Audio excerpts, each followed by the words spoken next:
Ouais, ben, C'est- je l'aime pas plus qu'il faut. Alors, bonjour, bienvenue aux Deux Bobines. Simon, si tu veux nous lâcher la quote du jour. Est-ce que tu veux? Tu ou- sais, Alexis, qu'un crime, c'est un crime, même si c'est commis par des rois. Oui. Charlotte à Hongrie. Charlotte. Charlotte à Hongrie, man. Ils ont un bon game de Il y avait un très bon game de l'animation en 1984, puis après, ils ont plus rien fait. Alors, ben, salut, ça va bien. Moi, en tout cas, ça va. Tu passes une bonne journée. Hey, j'ai réalisé quelque chose que j'ai jamais présenté pendant une intro de podcast. Donc, moi, c'est Simon. Puis là, vous dites, toi, c'est Alexis. Ben non, mais le monde sait je suis qui, là. Non, mais faut qu'ils puissent différencier nos People voix. know who the fuck I am! Oh, ouais. T'es le gars, le fameux gars des Nice Mikes. Connu pour avoir fait les Nice Mikes. Ça, c'est toi, mon co-host. Ouais, puis moi, je suis connu pour avoir fait de l'improvisation secondaire 3. C'est là que les gens me reconnaissent. Goat. Non, ben aujourd'hui, on va parler de Disclosure Day et Heroic Times, qui était le film thème de l'épisode. Alors, Simon, si tu veux nous lâcher sur la première news Oui, ben, de la écoute, semaine. On va quand même on peut quand même parler de beaucoup de trucs. Ben, pour commencer, Oliver Tree est mort. Oui, Oliver Tree est mort. oui. C'est vraiment pas drôle. Non, j'ai même pas pensé à le Ça m'a tellement mentionner. choqué. Là, genre. Ouais. Hier, je me suis lancé, j'ai rejoint mon call de D&D, de Donjons et Dragons avec mes chums à genre 7h sur Discord, puis j'ai ouvert mon site, je suis comme genre, yo guys, Oliver Tree est mort. Puis vu que tout ce monde-là, ils ont tous au moins 35 ans et plus, ben je suis la seule personne Il qui y avait avait... aucune calice Il y avait de aucune qui. crise d'idée c'était qui Oliver Tree. Mais non, honnêtement, j'ai vu la nouvelle. En fait, j'ai vu la première nouvelle sur Memesar. Ok, Qui est non. genre, ils font des memes tout le temps. Fait que je suis comme, ben non, c'est pas vrai. Je suis comme, quel genre de joke pas drôle à faire. Puis là, j'ai continué à scroller, puis j'ai vu que TMZ l'a dit. J'ai vu que. Fait que là, j'ai fait comme, oh fuck, ok, il est Ouais. mort. Puis après ça, c'est sorti que c'était un accident d'hélicoptère en plein milieu de sa tournée, man. Ouais, il a fait un Kobe Bryant. Ah, Tu sais, ça vaut peut-être pas la peine Non, de ferme prendre ta des gueule, hélicoptères tout le temps, là. Laisse le silence awkward. Le silence en Man, Kobe Bryant, Oliver Tree, Bob Sonnett, on perd trop de légendes à cause des hélicoptères. Trop d'hélicoptères dans le monde, man. Et ben c'est tragique, mes condoléances à sa famille. C'est pas le fun. Non, sérieux, c'est sad. J'aimais bien sa musique aussi, surtout son dernier puis son premier album, j'ai beaucoup aimé. J'étais bien fan du dernier puis du premier. Beaucoup moins sur son album sur les cowboys, mais c'est bien correct. J'aimais la démarche, j'appréciais la démarche. Moi, Ben- je sais que tu l'apprécies plus en tant que concept, te connaissant.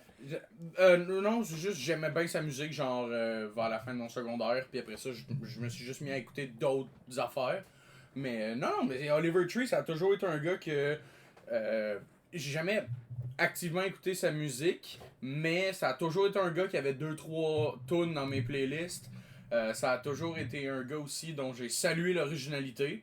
Ouais. Qui était, sa musique est très très originale à la fin de la journée. Là. Il y a un style, puis une DA, puis... Il y a un personnage. Oh oui, c'est un gars qui faisait quelque chose de très intéressant. Puis là, actuellement, il était dans sa gimmick de One Man Band.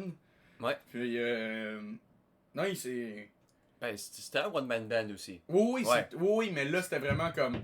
Hey, je fais un concert de One Man Band avec son esti de saut de clavier, là. Hell yeah! Puis il était comme... Moi, tous les artistes font des world tours, puis ils vont juste à New York puis en Europe. Moi, je fais un vrai world tour. Puis genre, il a fait un concert au Groenland. Nice. Mais non, c'est ça. C'est cool. Fait que rest in peace, Oliver Tree. Ouais. On peut, tant qu'on peut peut-être segway le Rest in Peace pour dire Rest in Peace à la honte américaine, à la fierté américaine. Ouais, On peut-tu ouais, parler de la ouais, fête de ouais. Donald Trump d'hier? Alors, on n'a pas le choix. C'est sûr, C'est j'allais un embarquer peu trop là-dessus. d'actualité. What the fuck was that? Hey, pourquoi? Hey, c'est vraiment triste parce que je voulais vraiment que le show soit merdique. Puis je suis vraiment triste que les Américains qui étaient sur place étaient très heureux d'avoir eu un Tous bon les show. Américains ont gagné. Ouais. H de One est en tabarnak que le combat de Zahabi a été arrêté trop tôt selon lui. Ouais, c'est un peu arrêté trop tôt, mais je pense pas qu'il aurait gagné. Il se serait fait éclater. Ouais. Red, là. Ah, Parce que ouais, je suis ça- pas la MMA, mais moi tout ce que je sais c'est que les gens traitent O'Malley de petite bitch. Ouais. Mais à date, à chaque fois que je regarde un combat d'O'Malley, il gagne. Ouais. Ou il perd, mais il domine le combat au complet. Fait que, est-ce que c'est juste que les gens sont un peu homophobes, puis eux autres ils voient un gars avec les cheveux colorés, puis ils font GAY? Peut-être. Ouais, mais pourtant, il y a un enfant, puis une femme. Ah non, ben. Écoute, t'as pas besoin d'être gay pour. C'est un ancien héroïnomane. t'as pas- Tu vois, ça m'étonne Il a pas. un passé très lourd. Ouais. Mais ouais, Autant que Matt Riddle. ben il est pas aussi cool que Matt Riddle parce que Matt Riddle il mesure genre 6 pieds 2 puis les gens qui sont grands ils sont cool. Ben, Matt Riddle, c'est quand même actuellement une superstar de la MLW. C'est où ça? Ben, un peu partout aux States, là. Ah, mais ok, je MLW, connais. là. Ok, je C'est comme une glorified indie fed, là. Ils sont bien le fun. Des fois, ils ont Mystico, pis genre, il y a un 5-star contre Austin Aries. Puis après ça, ils font 3 shows de pisse parce que leur World Champion, c'est Killer Cross. Oh, ok. Ouais! Leur World Champion, c'est Killer Cross, pis genre, le number 1 contender au titre féminin, c'est Scarlett Bordeaux, là. Ça fait dur. Nice. Politicking, people. Les Ouais. politiques, c'est nice. Bon, en parlant de politique, Josh Rocket a gagné. Il a collé Michelle Obama une femme, un homme. homme. Michelle Après Obama, ça, un homme. il y a eu une monster pop. Ouais, parce que c'est la fête à Donald Trump, puis si t'aimes Donald Trump, ben t'aimes pas les Obama, ça vient un peu avec, là. Ouais. Tu peux pas... Sean Strickland a été arrêté pour avoir traité de Trump de pédophile. Ce qui est définitivement quelque chose que tu fais quand t'es innocent, right? Ouais. Arrêter les gens qui t'accusent d'avoir fait de quoi. Ouais, vraiment. Tu fais toujours ça qui est- quand t'as absolument pas fait cette chose-là, right? Ouais, non, je sais. Envoyer une police privée d'immigration pour arrêter des gens qui dénoncent tes actions, c'est un comportement de personne innocente. À quel point est-ce qu'on est dans un monde fucké où ce que Sean Strickland et Strickland s'est rendu le gentil Le de voice, l'histoire. Man, dans Lui quel... puis l'autre aussi qui disait que Hitler c'était un bon gars là, Ouais. qui aurait pêché avec Hitler là, je me rappelle plus. Là, mais... C'était fuck. Bryce quelque chose. Bryce là? Mitchell. Bryce Ouais, Mitchell, c'est ça. Même Bryce Mitchell aussi était genre ouais, lui aussi Freedom c'est un peu cave puis c'est vraiment puis ben Hitler c'est un bon gars. Genre je sais pas pourquoi je sais pas ça, il y a plus aucune nuance là-dedans mais Je veux voir le thought process de ce gars-là. Genre- c'est beaucoup de coups à la tête, ça aide beaucoup. Ouais, CTE makes you racist. Mais non, mais genre, dans quel monde on vit que le voice of reason, c'est Sean fucking Strickland, man? Ouais. Le gars qui a dit Ni hao au Japon. Le gars, il fait une entrevue avec une japonaise, il fait Ni hao. C'est calice, man. Ah, wow. Là, quel choix on a fait pour arriver jusqu'ici? Moi j'ai pas man? fait ce choix là. Non, mais quel choix on a fait en tant que société, en tant qu'humanité, pour arriver au moment où, genre, les 3 présidents dans le monde qui ont le plus d'armes nucléaires sont tous d'extrême droite? Ouais. Ben ça va avec, il y a pas beaucoup de présidents d'extrême gauche qui ont des armes nucléaires. Là. Non, mais il Ben. y a des présidents il y a des présidents de gauche qui peuvent hériter Ouais. d'armes nucléaires, tu sais. Ouais. Mais, genre, bon, là, j'allais dire Macron, mais laisse faire, il est comme vraiment fucking de droite, lui aussi. Ben là. il est rendu pas pire quand même, là, il est anti-Israël. Non, il est rendu pas pire, il crise de chance. esti, il est sur Ça y a pris genre 7 ans, mais il est rendu correct. Ça, il a pris 3 mandats, 2 révolutions. Elon Musk est rendu l'homme le plus riche de l'histoire. Ouais, Ouais. gros gars, man. Elon Musk a actuellement 3,7 révolutions russes, by the way. En termes de budget, tu Ouais, penses? en termes de budget. Pas de- Tu sais, la révolution russe qui est arrivée parce que la famille, Les Romanov. les Romanov étaient trop riches. Ouais. Ben c'est ça. Maintenant, Elon Musk a 3,7 révolutions russes. Je veux maintenant, et ça je vole, je pense que c'est Colin Boudria, l'humoriste qui a fait ce gag-là sur Instagram, et je le vole shamelessly. Je pense qu'on devrait mesurer la richesse des gens les plus riches en révolution russe. Genre, cette personne-là a combien de révolutions russes dans son compte en banque? Puis on devrait agir sur Ouais. le nombre de révolutions Ben, russes. faudrait qu'ils ont. prendre le chiffre le plus rond dans les révolutions, parce que tu as aussi la Révolution française. Tu pourrais faire une joke sur la fortune de Marie-Antoinette et du roi de l'époque aussi. Let them eat cake. Ouais, c'est oh wow, Euh. c'est génial. J'adore les riches, ils sont très proches de notre réalité. Ouais. On partage beaucoup de points communs, nous les riches, notamment l'amour pour l'argent et la cupidité et la protection des pédophiles. Ouais. Écoute, la protection des pédophiles est un parfait segue à ma nouvelle qui est un peu positive. Le film Wrong Move a officiellement été enlevé de la circulation de Wim Wenders. C'est un film sur un homme qui tombe en amour avec un enfant et ils ont décidé de mettre une nude scene d'une fille de 13 ans. Et ça fait 60 ans que la fille de 13 ans en question se bat pour le retrait du film. Et là, maintenant qu'il y a eu genre un diagnostic de cancer, le réalisateur a fait « Ok, je vais l'enlever. 60 ans trop tard. » Parce que ça fait 60 ans qu'il y a un film avec une scène... une scène de cul pédophile qui se passe dans le monde d'Hollywood. C'est pas un épisode le fun aujourd'hui.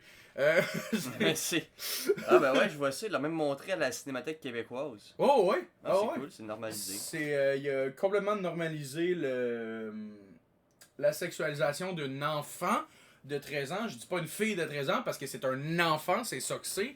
À 13 ans, Ben, une fille, c'est un enfant, non? Non, mais tu sais, il y a des gens qui disent underage girl. Non, c'est pas une Ouais, underage j'avoue. girl, it's a child. Ouais. C'est un enfant. Ouais.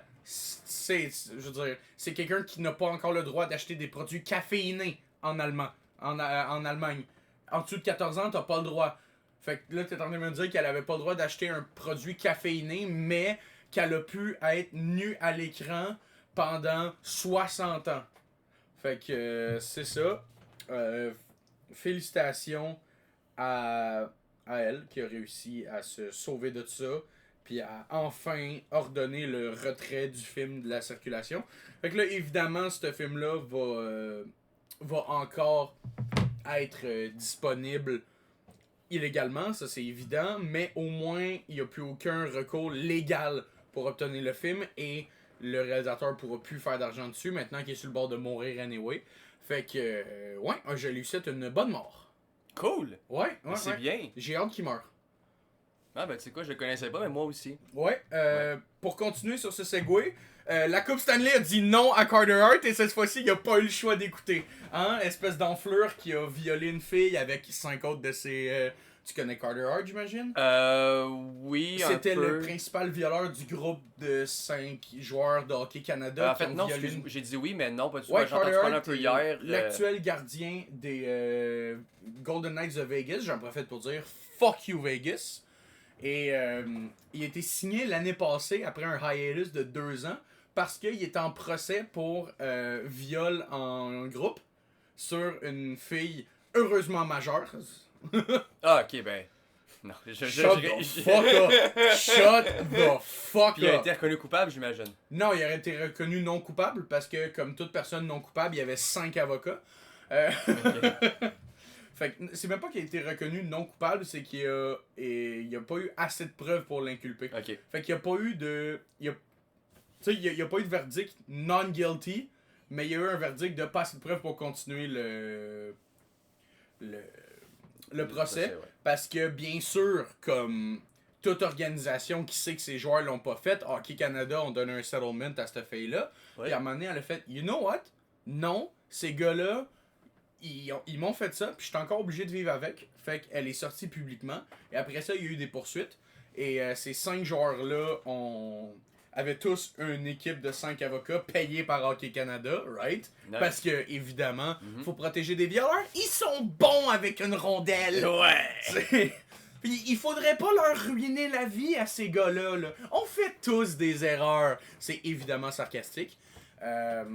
Puis, ils s'en étaient tous sauvés. Fait que là, tous les mascus se sont rangés derrière Carter Hart. Ouais, parce comme que, leur espèce de Jésus du viol non consenti. Uh-huh. Et le plus gros argument qui a fait que ils ont eu un jugement de non-culpabilité, c'est que elle a fait une vidéo, elle, après, en pleurs, alcoolisée et gelée, sous la menace qui disait, après les faits, que oui, elle était consentante à ce que les 5 joueurs la violent.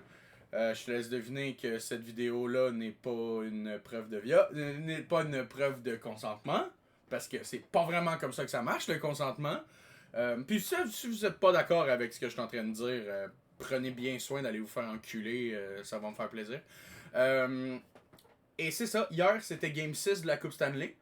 Et la crowd a gentiment chanté No means no, no means ça, c'est no drôle. à chaque fois que Carter Hart avait la rondelle. Nice. Ça c'est based as fuck. Ça a été ça toutes les astis de série. Ça c'est cool. Puis c'est ça. Fait que... Mais ces cons-là ont quand même payé de l'argent pour aller voir la game de hockey, pour aller voir Carter Hart, puis qui va au final avoir un peu de cet argent-là dans ses poches. Ah oui, mais clairement, Carter Hart, là, actuellement, un contrat de 5 ans à 4,4 millions de dollars par année. Ouais, mais au moins, il a perdu la Coupe Stanley. Et j'espère que sa misérable carrière va continuer. J'espère qu'il va avoir aucun succès. Et j'en vois aussi chier par la même occasion Alex Formenton, Michael McLeod, Cal Foote et Dylan Dubé, qui sont les 4 autres joueurs qui ont violé cette fille-là. Et au moins, je suis heureux que Dubé et Formenton aient plus de carrière. Ah ouais? Pourquoi ils ont plus de carrière? Parce qu'ils sont pas aussi bons joueurs, fait Exactement, que ça parce- les a fait couler plus vite. C'est ça, ils sont pas aussi bons joueurs. Cal Foote a encore une semi-carrière signée par les Devils du New Jersey, ce qui fait que ça me fait un peu chier qu'une de mes équipes préférées signe encore ce gars-là. Et Michael McLeod jouait pour les Golden Knights de Las Vegas! Ok. Ah, Il y a un pattern avec Vegas puis les pédophiles en général. fuck là. Vegas. Non, attention, ouais, En dehors ils sont du pas hockey aussi. pédophiles, ils sont juste Ouais, violents. ils sont juste violents, c'est vrai. C'est... Fuck, je vais avoir un procès aux fesses moi aussi pour. Ouais, pour diffamation, right? Trump va me poursuivre. Ouais, c'est Il ça. va se faire sortir de poursuivre moi aussi. Il va t'envoyer Ice parce que c'est définitivement ça la job de Ice. Ouais, à ce temps, c'est ça. Ouais, c'est Ben, rendu il fait sa ce que le propre président- Gestapo, police privée. Ouais. C'est vraiment pas joyeux comme début d'épisode. Ben, on a un podcast de cinéma, on peut parler de films aussi, des films news. T'as-tu une nouvelle positive? Pour pas ou- trop parler de pédophilie, on pourrait parler de la suite du Social Network, de Social Reckoning, sorti des Oui, dernièrement. j'ai vu. Ben, avec Mark Zuckerberg, ben, qui Ouais, est pas nécessairement pédophile pour l'instant, en tout cas, Jamie de ce qu'on sait. Strong qui prend le rôle de Jesse Eisenberg. Ouais. Très le fun, je trouve qu'il ressemble beaucoup plus à Mark Zuckerberg. Il a beaucoup plus le look robot, sans âme, presque comme un androïde envoyé des cieux pour ruiner la planète. Tu penses qu'ils vont pas essayer de l'humaniser dans ce film-là, contrairement au premier, genre? J'espère Puisque que c'était non. un peu bizarre. Ben, en même parce que c'est spécial à dire parce que Social Network, c'est un très bon film, là, quand même. C'est un très bon film, Pour mais une une très biopic, mauvaise c'est- représentation. Ouais, de- c'est ça. Ben, en fait, le problème du film, pour moi, c'est qu'il est du point de vue de Mark Zuckerberg. Tu sais, Ouais. en fait, c'est plus un problème thématique qu'un problème du film lui-même, parce que c'est un excellent film, objectivement. Mais il y a un peu, je trouve, un problème moral à essayer de justifier toutes les affaires que ce gars-là a fait. Parce Oui. que, objectivement, je veux dire, Mark Zuckerberg a rendu la planète pire qu'elle était avant. Là. Ah ah, ah. Fait que j'ai trouvé ça un peu. Surtout de le voir comme triompher à la fin. Puis je sais que c'est ça qui est arrivé dans la vraie vie. Mais ça aurait dû être tourné comme une scène d'horreur plus qu'une scène de résolution de vie heureuse. Ouais, ben à cette époque-là, Facebook, avant, c'était pas le Facebook qu'on a aujourd'hui. Là. C'est plus Ouais, il autant était moins Wild evil. West, Il là. était moins evil. Il était moins evil, il était plus PR, il faisait plus attention. Il call out Elon Musk dans des tweets, puis il disait je vais te battre dans un match de MMA, puis Elon Musk était genre ben peut-être, puis finalement Elon Musk a fait ben non, ça me tente pas finalement parce que je te vois que t'es pas mal plus rip que moi, puis je t'appelle anyways parce que je suis Elon Musk, puis je suis faible, puis j'ai aucun cœur. Puis Non. j'ai dit que l'empathie c'était une faiblesse. Ouais. Non, écoute.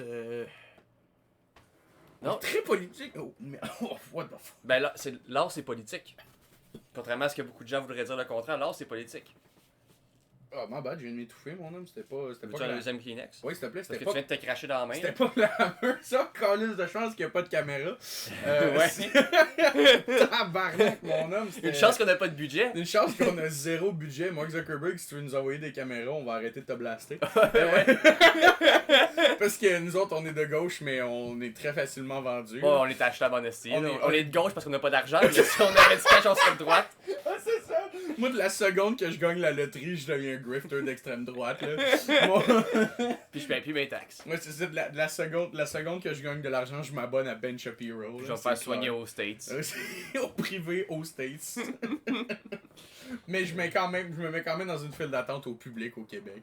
Juste pour chialer. Je reste là, puis je chiale pendant 2-3 heures, après je m'en vais, Ouais, puis je c'est repasse ça. aux States. Après ça, je m'en vais à Denis à fucking Dutrisac, là, à Cube Radio. Là. Puis on fait un call avec Mathieu Bock-Côté, Puis puis j'ai hâte qu'ils se fassent couper leur antenne, ces fuckers-là. ça arrivera pas, ils vont trop de views. Je sais, c'est clair que ça arrivera jamais. Ça brasse surtout avec PSPP qui manque de plus en plus. Là. Ouais. Pas que PSPP est aussi extrême qu'eux, mais c'est le même genre de lectorat, tu sais. Je commence à regretter là, d'avoir. Blazé autant PSPP par le passé. Pas moi aussi. PSPP, mais le PQ, là. Parce que moi, j'étais bien gros dans le PQ. Je trouvais qu'il Ouais. qu'il y avait un bon programme et des Ouais. bonnes affaires. Sauf que là, il est sorti puis il a fait I don't like trans people. Puis j'ai fait fuck! Ouais. Un PSPP est sorti, puis il a dit, ah, les traces, là, Ouais. c'est des hommes qui font semblant, puis j'ai fait tabarnak, Ouais. mon homme. C'est la photo woke, puis faut Ouais. faire attention aux toilettes, même si, statistiquement parlant, il y a très peu d'agression dans les toilettes publiques, que ce Ouais. soit mix ou pas mix. Là, mais... Les toilettes mixtes, c'est un problème. Ok, fait que t'as 2 salles de bain chez vous, hostie de fucker. Ouais, puis c'est quoi quand tu vas dans un bar, t'as jamais vu un bar avec des toilettes mixtes? Il y en a plein des bars avec des toilettes Hey mixtes. dude, parce moi qu'on j'ai va vu pas te des cacher, bars ouais, avec genre. des toilettes pas mixtes, mais qu'il y a plus de mur entre les deux. Fait que qu'est-ce que tu veux que je te dise? Ça paraît que t'es jamais allé dans un vrai bar à Montréal PSPP parce que sinon tu saurais que des toilettes c'est pas safe, mais juste quand t'es tout seul. Exactement, voilà. Tu saurais que chier dans un bar c'est pogner le tétanos. Alright, fait que si on se lance sur. Ça fait 20 minutes là qu'on. T'as-tu des nouvelles positives? Ou, parce que moi j'en ai pas, j'en ai cherché. Oui, Iman est en train de flopper au box-office. Et. Masters of the Universe. Oui, et. Obsession est devenu le film le plus rentable de l'histoire.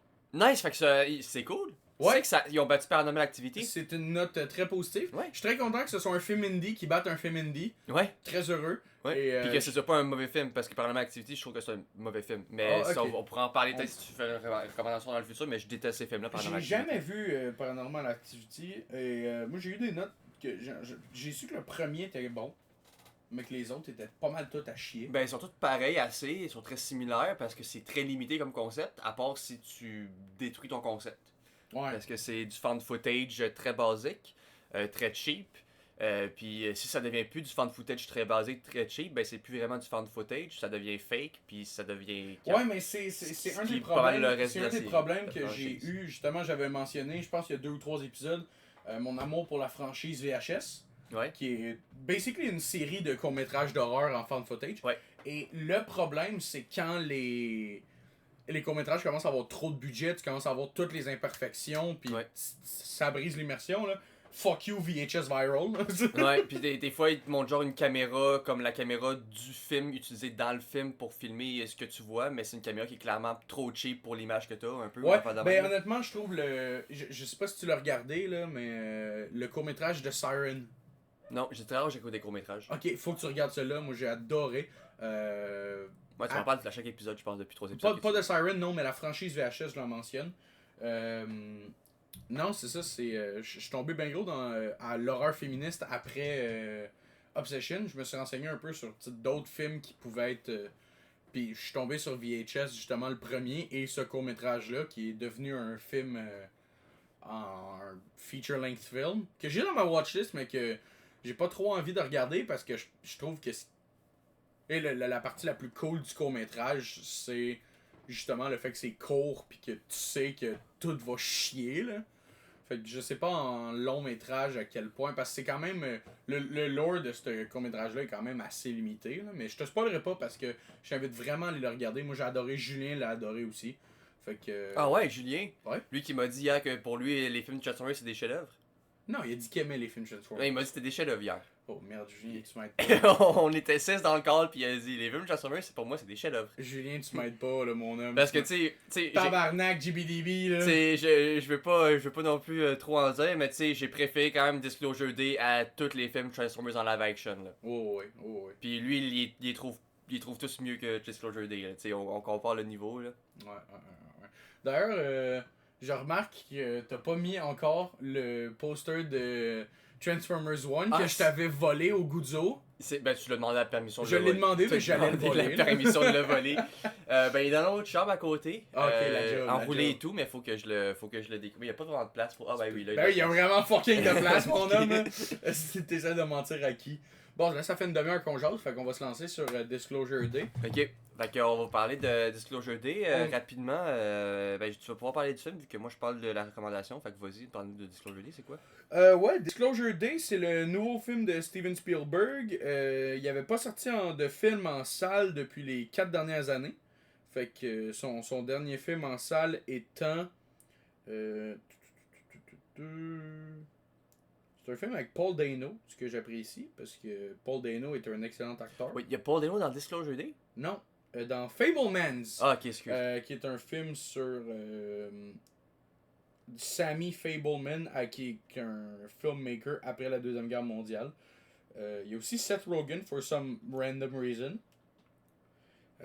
D'ailleurs, underrated actor, je vais le dire ici. Seth Rogen est un acteur très solide. Oui, oui, vraiment. C'est, No je, joke. je suis tanné Depuis. qu'on chie sur Seth Rogen. Se distancer de Dave Franco, c'était la meilleure chose de sa carrière. Ah, ben oui. Mais Ou en fait, James, je sais jamais, là. Dave ou James. les Lui, Frank. lui qui a couché avec ses étudiantes, là. Ouais, je pense que c'est Dave. Je suis plus sûr. Ouais, la carrière de Seth Rogen va beaucoup mieux après This is the End. Fait que. Non, c'est ça, ça fait. En salle, ça faisait depuis 2022 que Spielberg avait rien sorti. Et en 2026, maintenant, il nous arrive avec Disclosure Day, un film avec Emily Blunt, Josh O'Connor et Colin Firth. Et je m'étais pas renseigné du tout sur le casting, ni j'avais regardé très peu de preview. Ma réaction a été excellente quand j'ai vu Coleman Domingo apparaître sur mon écran. Je trouve que Coleman Domingo est un acteur absolument incroyable qui malheureusement joue souvent dans des films à chier. Mais si vous voulez un bon film de Coleman Domingo, petite parenthèse, je vous recommande Sing Sing, qui est excellent, sur une troupe de théâtre dans une prison aux États-Unis. Pour revenir au film, on est dans la partie post-spoil.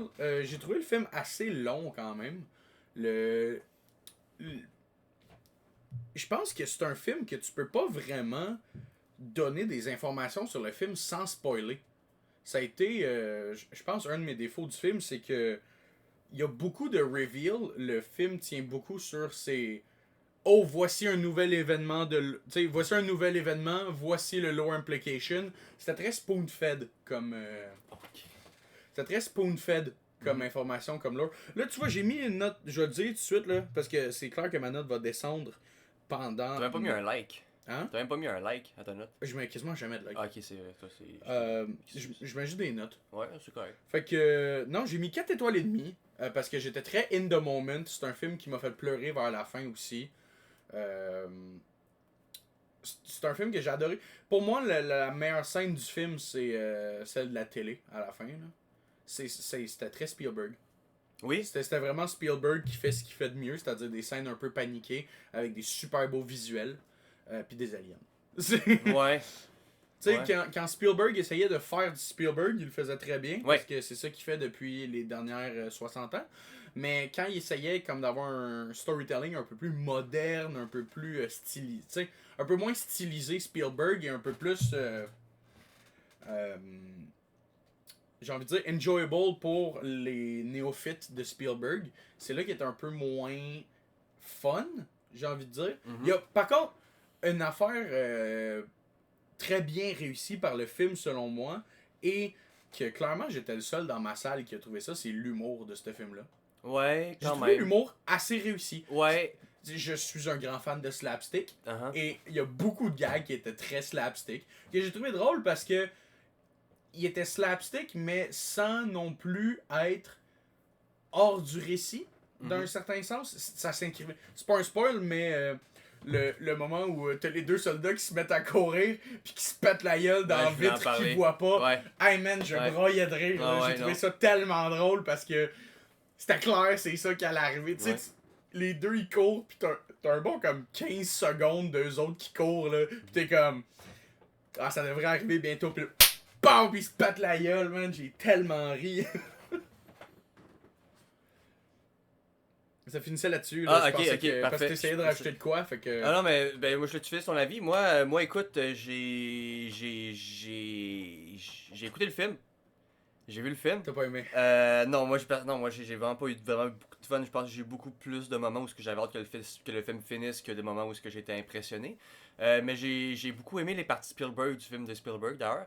Je suis moins fan des scènes d'action en général dans ce film-là. Je trouvais les poursuites en auto et tout ça. J'aimais beaucoup peut-être le editing, mettons, ou les mouvements de caméra et tout, mais j'étais pas dans ces scènes-là Non. précisément. Parce que, ben, d'ailleurs, au début du film, pendant à peu près une demi-heure, on sait pas grand-chose sur ce qui se passe. Puis je trouve pas ça tant intéressant ce qui se passe. J'étais pas tant intrigué parce que le mystère, techniquement, devrait t'intriguer ou te poursuivre à prêter attention un peu plus. Moi, ça me faisait juste me frustrer un peu parce que les personnages se couraient après pour quelque chose que je comprenais pas. Puis que les personnages clairement comprenaient, sauf moi. Ouais. Ben, que je trouve- En le fait, film te jette vraiment dans l'action, vraiment genre une demi-heure après un début qui est pas nécessairement nécessaire au film, pour beaucoup de personnes, mais que pour moi, je me sentais personnellement quand même assez frustré de voir ça. D'ailleurs, le film commence sur un match de lutte. Oui. Où ce que Tu as reconnu les deux lutteurs ou t'es allé voir sur Letterboxd? Parce que moi, je les ai reconnus dès le début moi, du film. j'ai juste pris en note comme quoi le gars il dit command 2 fois en 2 minutes dans la scène. Ah oui, ça Alex ferait chier Andrew puis Alex May sur un instant. Non, c'est Brian Cage et Lance Archer.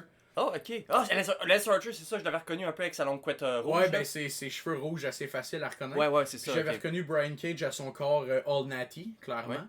Ce gars-là n'a jamais pris de stéroïdes de sa vie. Lui et Hammerstone sont full natty. Ouais. Hammerstone, il avait pas touché les femmes un peu, genre? Non, fuck pas un... T'es sûr? Certain. Il s'est pas fait MeToo? Non. Ah, pas Hammerstone, non, c'est pas vrai, c'est Elgin. Michael Elgin, je me trompe. Un autre Hardy Boy. Je me trompe entre les Hardy Boy. J'étais comme Nabarnak, Hammerstone. I'm sorry, Hammerstone. Don't beat me up, please. Don't come. Parce qu'il pourrait. Ouais, je sais. J'ai vu ce gars-là curl 2 dumbbells de 100 genre, pour 28 reps. Là, j'ai eu peur. Il y a juste un live où genre j'arrive dans le live puis il est en train de curl. Là, comme ça fait un bon 2 minutes qu'il curl. Puis là, je fais Chris, c'est des dumbbells de 100, ça.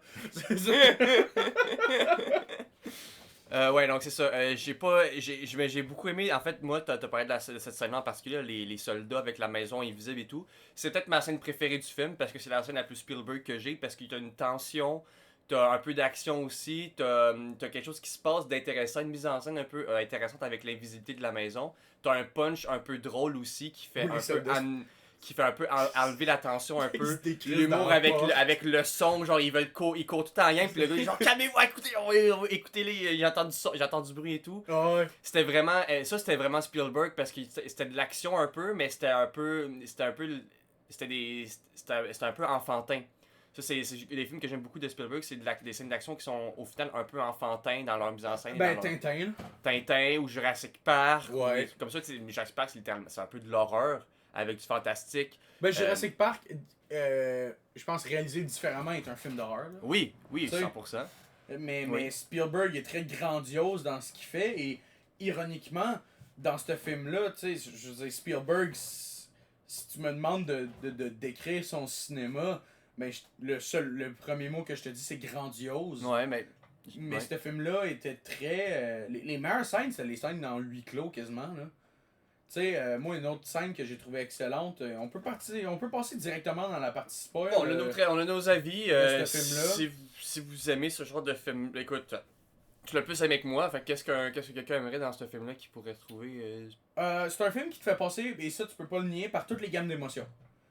En regardant ce film-là, t'es intrigué, tu ris, tu pleures, tu crois en les personnages, mais en même temps, ils font des erreurs vraiment connes, fait que t'es comme... J'ai vraiment pas aimé les personnages principaux, sauf Emily Blunt. J'ai aimé Emily Blunt quand même pas mal plus que, mettons, c'est quoi son nom? Josh O'Connor. J'ai vraiment pas été fan de son personnage personnellement. Mais j'ai aimé leur acting. Leur acting était on point. Ouais, c'est vrai. Ça, on peut rien leur enlever. Même les personnages secondaires, White Russell, qui a jamais le... Tu sais, pour moi, son plus grand rôle, c'est dans Goon, là. Dans Goon 2, pis c'est pas un grand rôle non plus. Là. Mais il y a une bonne chemistry avec Emily Blunt. Oui. J'étais vraiment triste quand il a disparu parce que c'était un peu le côté du film que j'aimais au début. Puis après quand il a disparu, j'étais comme genre ouais, ben j'ai plus grand chose à m'attacher à ce film là, c'est pas chien. Là. Non, même. T'as parlé de l'humour aussi justement avec la scène où il écrase son téléphone avec son char, puis il s'est reculé puis d'avancer. Moi je trouvais ça très très drôle là. Moi j'en voulais plus des trucs de même là, puis tout, mais on en a plus vraiment après la deuxième moitié. En fait, c'est un défaut, je pense, du cinéma en général, pas tant de Spielberg, mais la professionnalisation des personnages. C'est une théorie que j'ai eue de quand il faut que ça serve le scénario, des gens complètement normaux deviennent des professionnels. Ouais, parce qu'ils ont... Et je pense que ce film-là a souffert de ça. Tu sais, au début, Emily Blunt et White Russell, j'adore leur chemistry bizarre de... White Russell qui est pas sûr de... Il veut aider sa blonde, mais en même temps, genre, il appelle l'FBI, tu sais. Puis... Comment t'appelles le FBI? Ouais, ben... Y a du numéro de téléphone pour appeler le FBI? Ben, il doit bien. C'est sûr. Simon est en train d'aller vérifier right now si tu peux appeler le FBI. Oh my god, c'est le 1-800 call FBI. Bon, ben c'est ça. Tu peux soumettre un tip sur tips.fbi.gov. Ben je pense, tu sais, c'est ça. Tu sais, il y a des scènes où, justement, la scène de l'hôpital où il l'aide il l'aide à s'échapper de l'hôpital, mais il arrive à une station-service, puis il appelle l'FBI, tu sais, c'est comme... C'est Vas-y, excuse. c'est une affaire très réaliste, tu sais, il veut aider sa blonde, mais en même temps, Il pense qu'elle est folle un peu. Genre. ben il pense qu'elle est folle, puis il se dit, Chris, si le FBI est après elle, il y a forcément une raison. Ouais! Ce qui est quand même compréhensible. Ouais. On n'a pas parlé aussi du fait que le film a une toile de fond par rapport à la Troisième Guerre mondiale, un peu la peur de la Corée qui est du Nord. complètement oublié. Il y a, Ben, c'est un peu le point aussi, tu sais. il y a C'est beaucoup genre. de choses dans ce film Humanity First. Il y a beaucoup de choses dans ce film-là qui reviennent jamais. Genre, le... Tu sais, en étant sur le personnage de Wyatt Russell, Ouais. il y a plusieurs moments où, justement, à l'hôpital, Emily Blunt fait « What? How couldn't you tell me? » Puis là, t'as Wyatt Russell qui dit « What did I do? You know what you did. » Et on saura jamais ce qu'il a fait. Tu sais, c'est juste comme... Ah, Ali dans ses pensées maintenant. Mais ça, on l'avait déjà compris parce que... Ouais. C'est juste plus pour l'humour de la chose, je pense. Ben aussi. peut-être, mais... Puis pour mettre en scène le fait que clairement il fait pas confiance, là, il la croit pas pour 2 scènes, honnêtement. Il la suit passer son chum, là, puis tout le kit, là, mais genre, honnêtement, je pense Ouais, tu sais, je pense qu'il est écœuré. Là. Je pense qu'il dans sa tête, il roule ses yeux vers le haut dans sa tête et tout. Ouais. Là, puis... Il y a beaucoup de choses dans le film qui reviennent jamais plus tard. Puis il y a...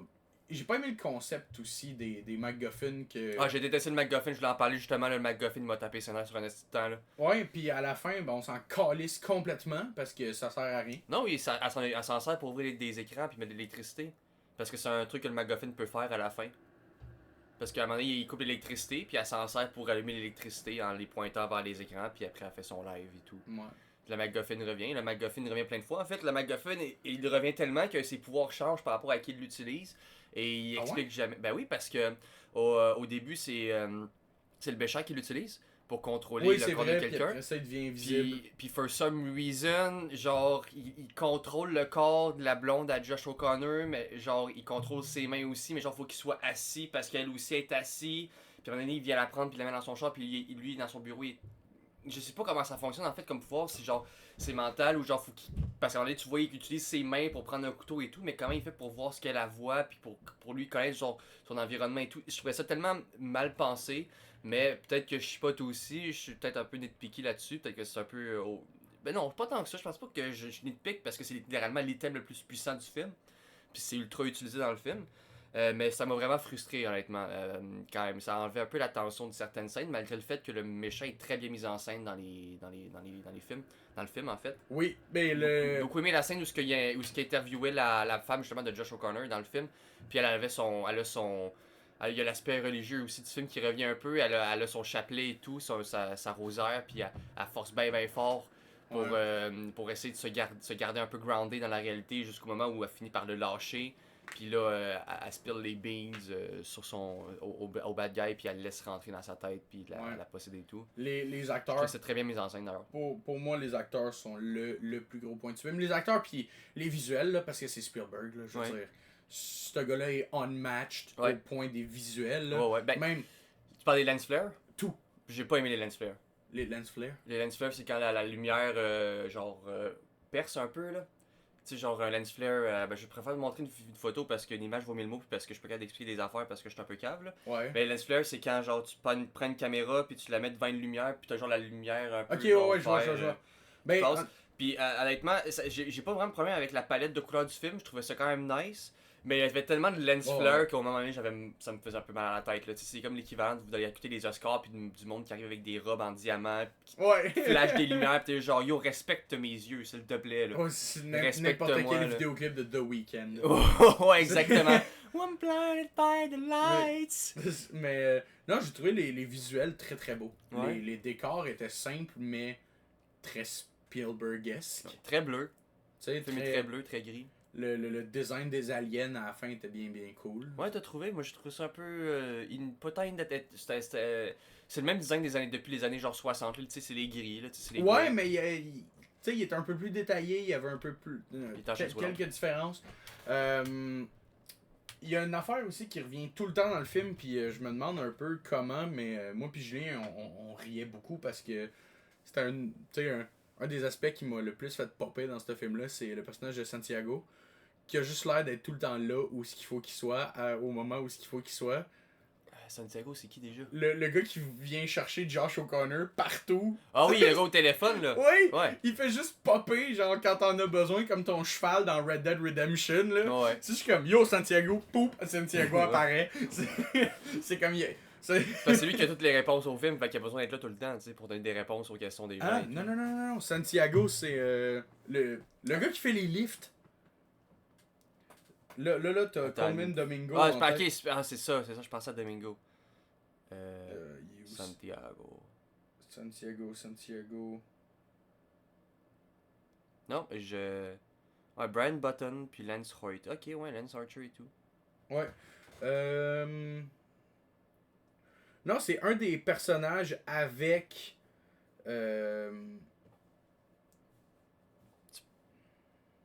Écoute, c'est pas. Je te fais confiance, continue de dire qu'est-ce que t'étais en train de dire. Ouais.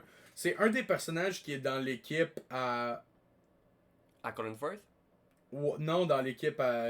Domingo? Avec Domingo. Ouais. Puis qui est juste comme. Il lift Josh O'Connor partout. Puis il apparaît quand il a besoin d'apparaître. J'ai trouvé ça un peu drôle, mais c'est comme si Santiago n'a pas d'existence à l'exception de faire des lifts, là. C'est comme. Ben, ça parle un peu de ma critique par rapport au film, un peu comme les personnages principaux. Il y a beaucoup de personnages là-dedans qui sont définis uniquement par leur rôle dans le film et non par leur personnalité ou trucs comme ça, parce que j'ai trouvé assez plat en général dans ce film-là. Ouais. Tu sais, c'est vraiment genre littéralement genre Emily Blunt, elle voit un cardinal, puis là ça unlock ça devient genre un peu un sleeping agent. Ouais, ben ça a été ça Unlock aussi pour son Josh truc. O'Connor. Ça, Ouais. tu vois dessus, c'est une des affaires que j'ai trouvé le plus simple. Là. Ouais. À un moment donné, les aliens viennent la chercher parce qu'ils savent qu'il faut qu'ils sortent live. Là. Ouais, mais on sait jamais pourquoi. On sait, D'ailleurs, la fin est très frustrante.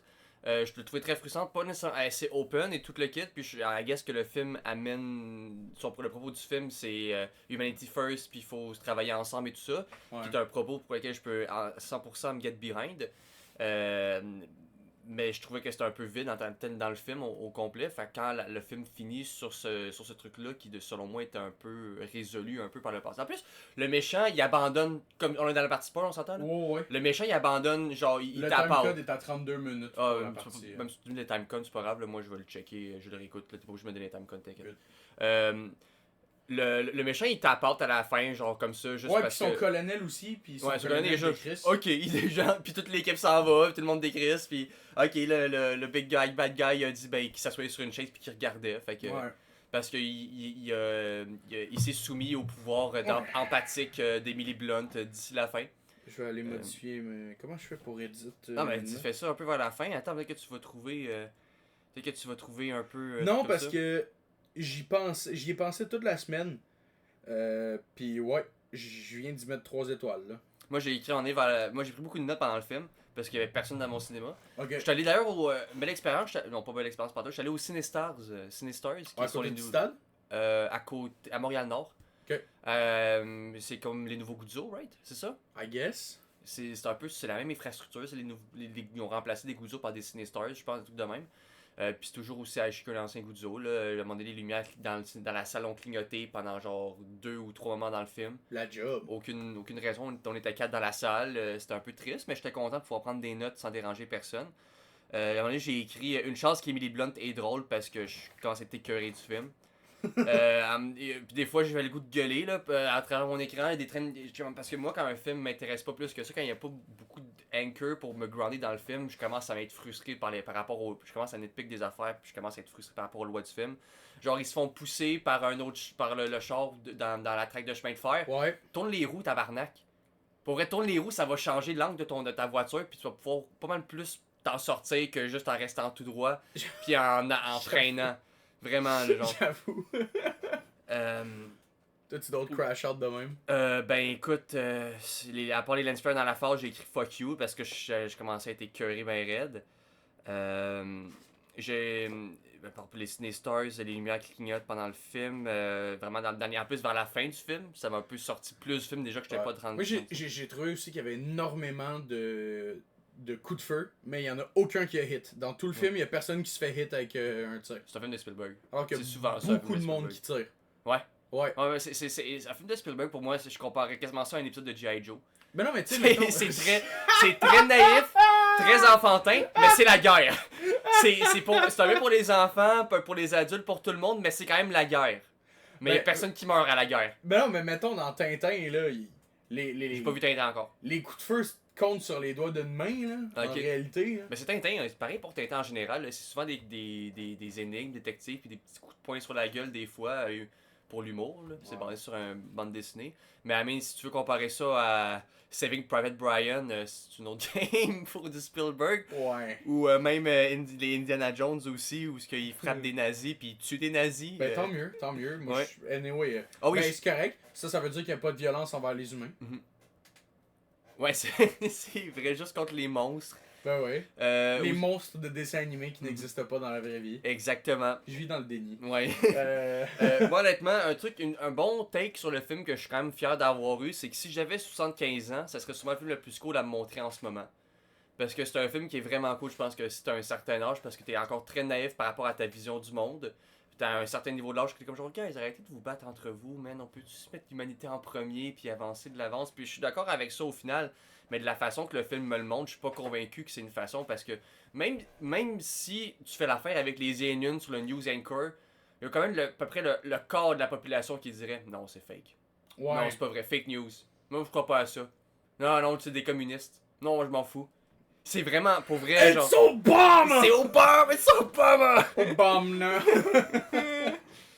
Non, mais je pense... Ouais, ça, c'est la pensée que j'ai eue puis que j'avais dit à Julien, justement, dès que je suis sorti du cinéma. Il y a trop d'éléments dans ce film-là. Oui.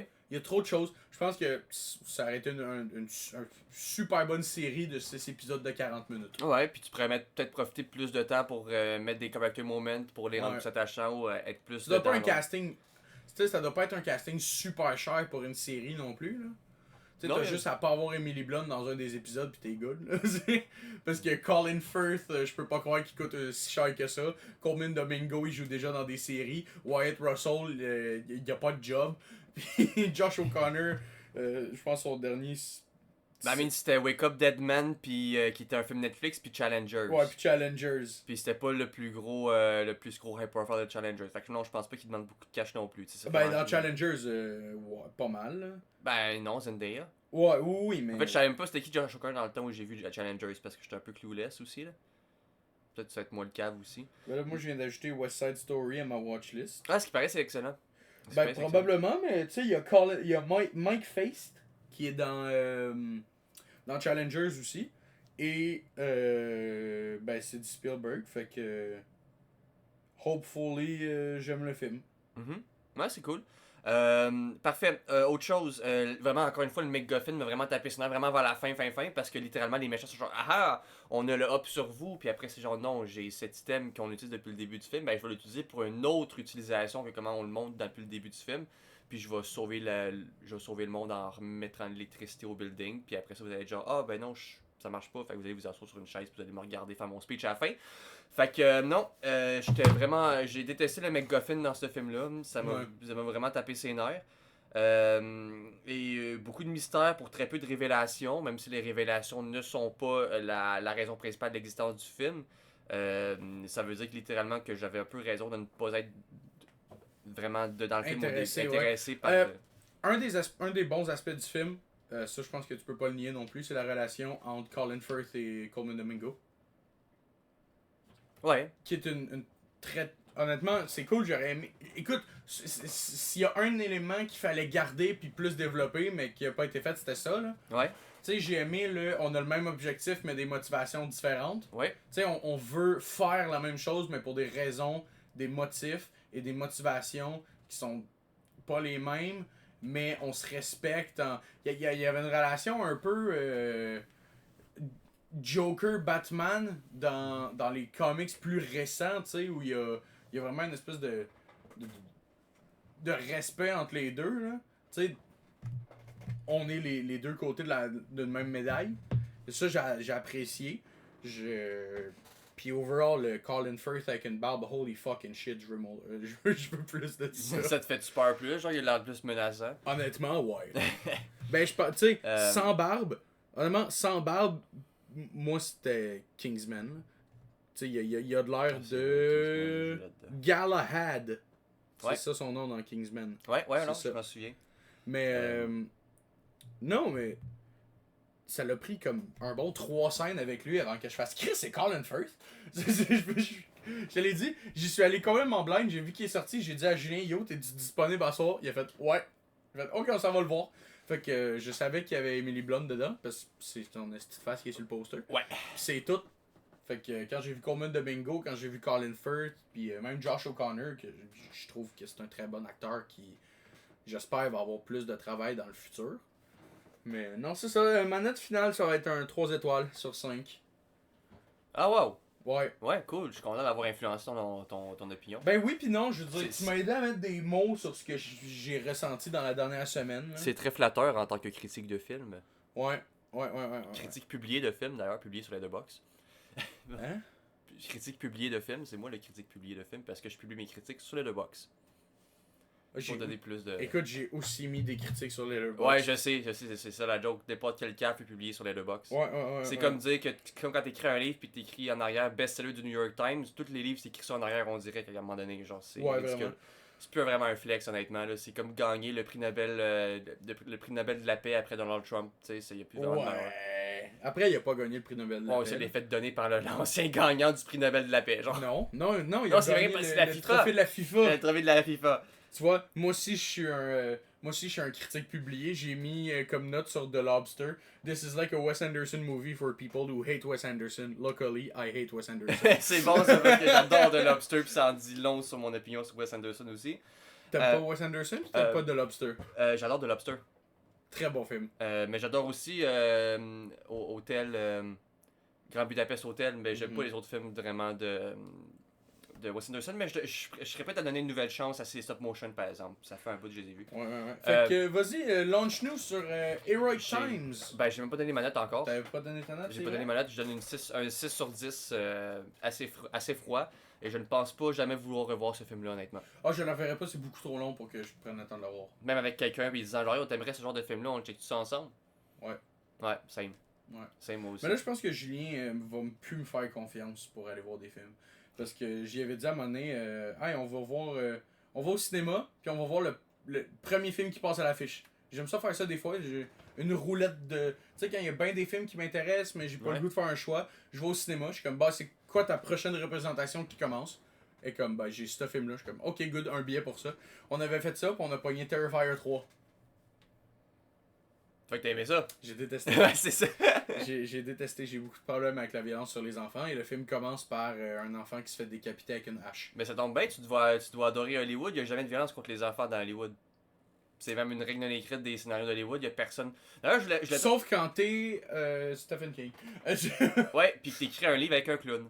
Ouais. Parce qu'à la fin du premier livre Hit, qu'est-ce qui se passe? Je sais pas, j'ai pas Il lu. y a un gang rape sur la fille. What the fuck? Ouais! Quoi? C'est ça! C'est un secret pas très bien gardé des films de Hein? Hit, mais genre à la fin, tous les gars, tous les kids, pour symboliser le passage de l'enfance à l'âge adulte, parce que c'est un film sur la puberté un peu et tout ça, la découverte de soi-même et tout. Mais après, quand ils tuent le clown, ben, ils décident tous de coucher ensemble avec la fille du groupe. Fait que, est-ce qu'on ouvre un club de lecture pour la prochaine semaine? Brother, what? C'est vraiment ça.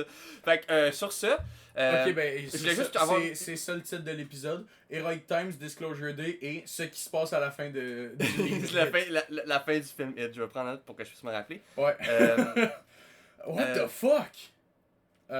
Oui, puis je voulais aussi avoir un petit crash out un peu sur le writer du film parce que c'est peut-être une raison pourquoi j'aime pas tant aimé Disclosure Day. Bon, j'ai un état un peu plus long après avoir parlé de la note, mais je m'en crie. C'est David Cope qui a écrit le film. David Cope est connu pour avoir écrit des crises des gros bangers comme Spider-Man, Mission Impossible, Black Bag, Indiana Jones. Puis après ça, ben, il a écrit des films genre Zathura, Snake Eyes. Wow, manque pas de respect à Zathura, toi, Chris. Manque pas de respect à Zathura. How dare you? Jurassic World Rebirth. Ça, Il a t'as écrit droit. Jurassic World Rebirth. Ça, t'as absolument droit. Indiana Jones 4. Il a fait Ange et démon. The Mummy de Mummy 2017. Fait que ouais, il est un peu uneven ce réalisateur-là. Fait que je peux comprendre que le script n'a pas été nécessairement ultra bon. Parce qu'il a quand même écrit. Il est assez inégal. Puis mais des fois, il écrit des acides baigneux encore aujourd'hui. Genre Black Bag en 2025 de David Soderbergh. Écoutez-le parce que c'est vraiment cool. Il a aussi réalisé Mordecai, qui est un film très Il a réalisé Mordecai. Ouais. Oh my god, ok, mais il a aussi. Ah oui, il a fait Secret Window, ok, mais il adore beaucoup trop Johnny Depp. Ça fait 2. Ben, il ram... Ok, bon, ok. Fuck you. Hmm? Ça fait 2. Ça fait Ben non, mais Chris, la semaine passée, on a parlé en long et en large de Tim Burton. Ah, ok, c'est ça que tu voulais dire. Ok, Ouais, excuse, ouais. je pense que tu me disais, ben ça fait 2, c'est pas tant que ça finalement. Mais t'aurais raison, honnêtement. Mais ok, ben c'est cool. Ouais.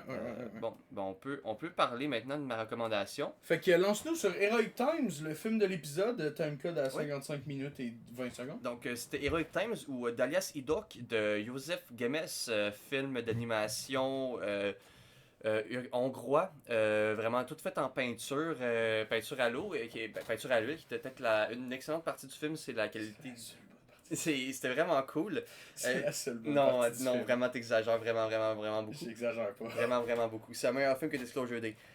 Donc, c'est l'histoire d'un homme qui rêve un peu de chevalerie, de prouver sa valeur et de laver son nom en tant que tel en devenant un noble chevalier, mais qui peu à peu, au fur et à mesure de l'histoire, va se faire un peu, avoir un peu un genre de reality check sur ce qu'est vraiment la noblesse et ce qu'il représente et sur quoi, à quel point c'est un peu plus de la merde, un peu, puis plus un game d'image plus que de vraiment de valeur, de bravoure et tout ça. Puis aussi sur à quel point ce gars-là c'est une dick, là. C'est pas une super bonne personne. Non, pas vraiment une bonne personne, mais il y a des valeurs qui sont plus. Il est une meilleure personne que, mettons, genre le roi du film, je dirais. Ah, ben oui.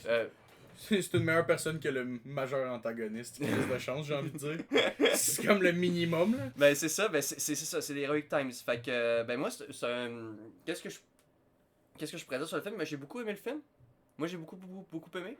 Parce que j'aimais que c'est une bonne twist au scénario principal de Zero to Hero, un peu. Je trouve que c'est quand même une twist très intéressante. Vraiment le fun. Il y avait des scènes d'animation qui étaient vraiment cool. Très réussies d'ailleurs. Je parle par exemple à la scène. Moi, la scène où il se bat entre guillemets contre le chevalier errant, le chevalier vagabond. Ouais. Puis il faut juste le serrer la main. Puis il fait juste crusher sa main tellement qu'il est fort et physiquement imposant. Moi, j'ai un peu pop. Moi, je trouve ça vraiment cool. Peut-être que certaines personnes pourraient trouver ça un peu anticlimactique. Mais moi, j'ai trouvé que c'était un bon payoff par rapport à comment on utilise le personnage. Ben moi je trouve que c'est une très bonne scène. Non seulement de comment on utilise le personnage, mais de surtout ce qui va suivre à la fin de. C'était pas un grand défi de battre le Vagabond Knight. Ouais. Mais en même temps, ben, ça veut pas dire que le reste va être facile non plus. Puis après ça, c'est un peu lui qui se fait comme. Pas ridiculiser, mais que tout lui marche dessus sans arrêt. Puis Ouais. qui finalement. Non, mais t'as skippé à travers un truc aussi qui. Tu sais, c'est. Au début, ce gars-là, il est comme. Ah, je suis une bonne personne, je vais être un héros, je vais être un chevalier, puis il tue son frère. Mais son frère, c'est un enculé aussi. Ouais, t'sais. aussi, là. C'est ça qui est quand même intéressant, c'est que le personnage a tellement des idéaux de bravoure et de valeurs fortes que ça prend le dessus sur absolument tout. Genre, vu qu'il tu ressens vraiment comme une haine envers son propre frère quand même assez vite parce que son frère, clairement, il fit pas du tout ses idéaux de ce que devrait être un héros et tout ça. Puis pour lui, les chevaliers sont des héros, les nobles sont des. Ben, les nobles, son frère, c'est pas vraiment un homme nécessairement, mais c'est un chevalier, un jeune chevalier qui commence aussi techniquement. Ouais. Et tout.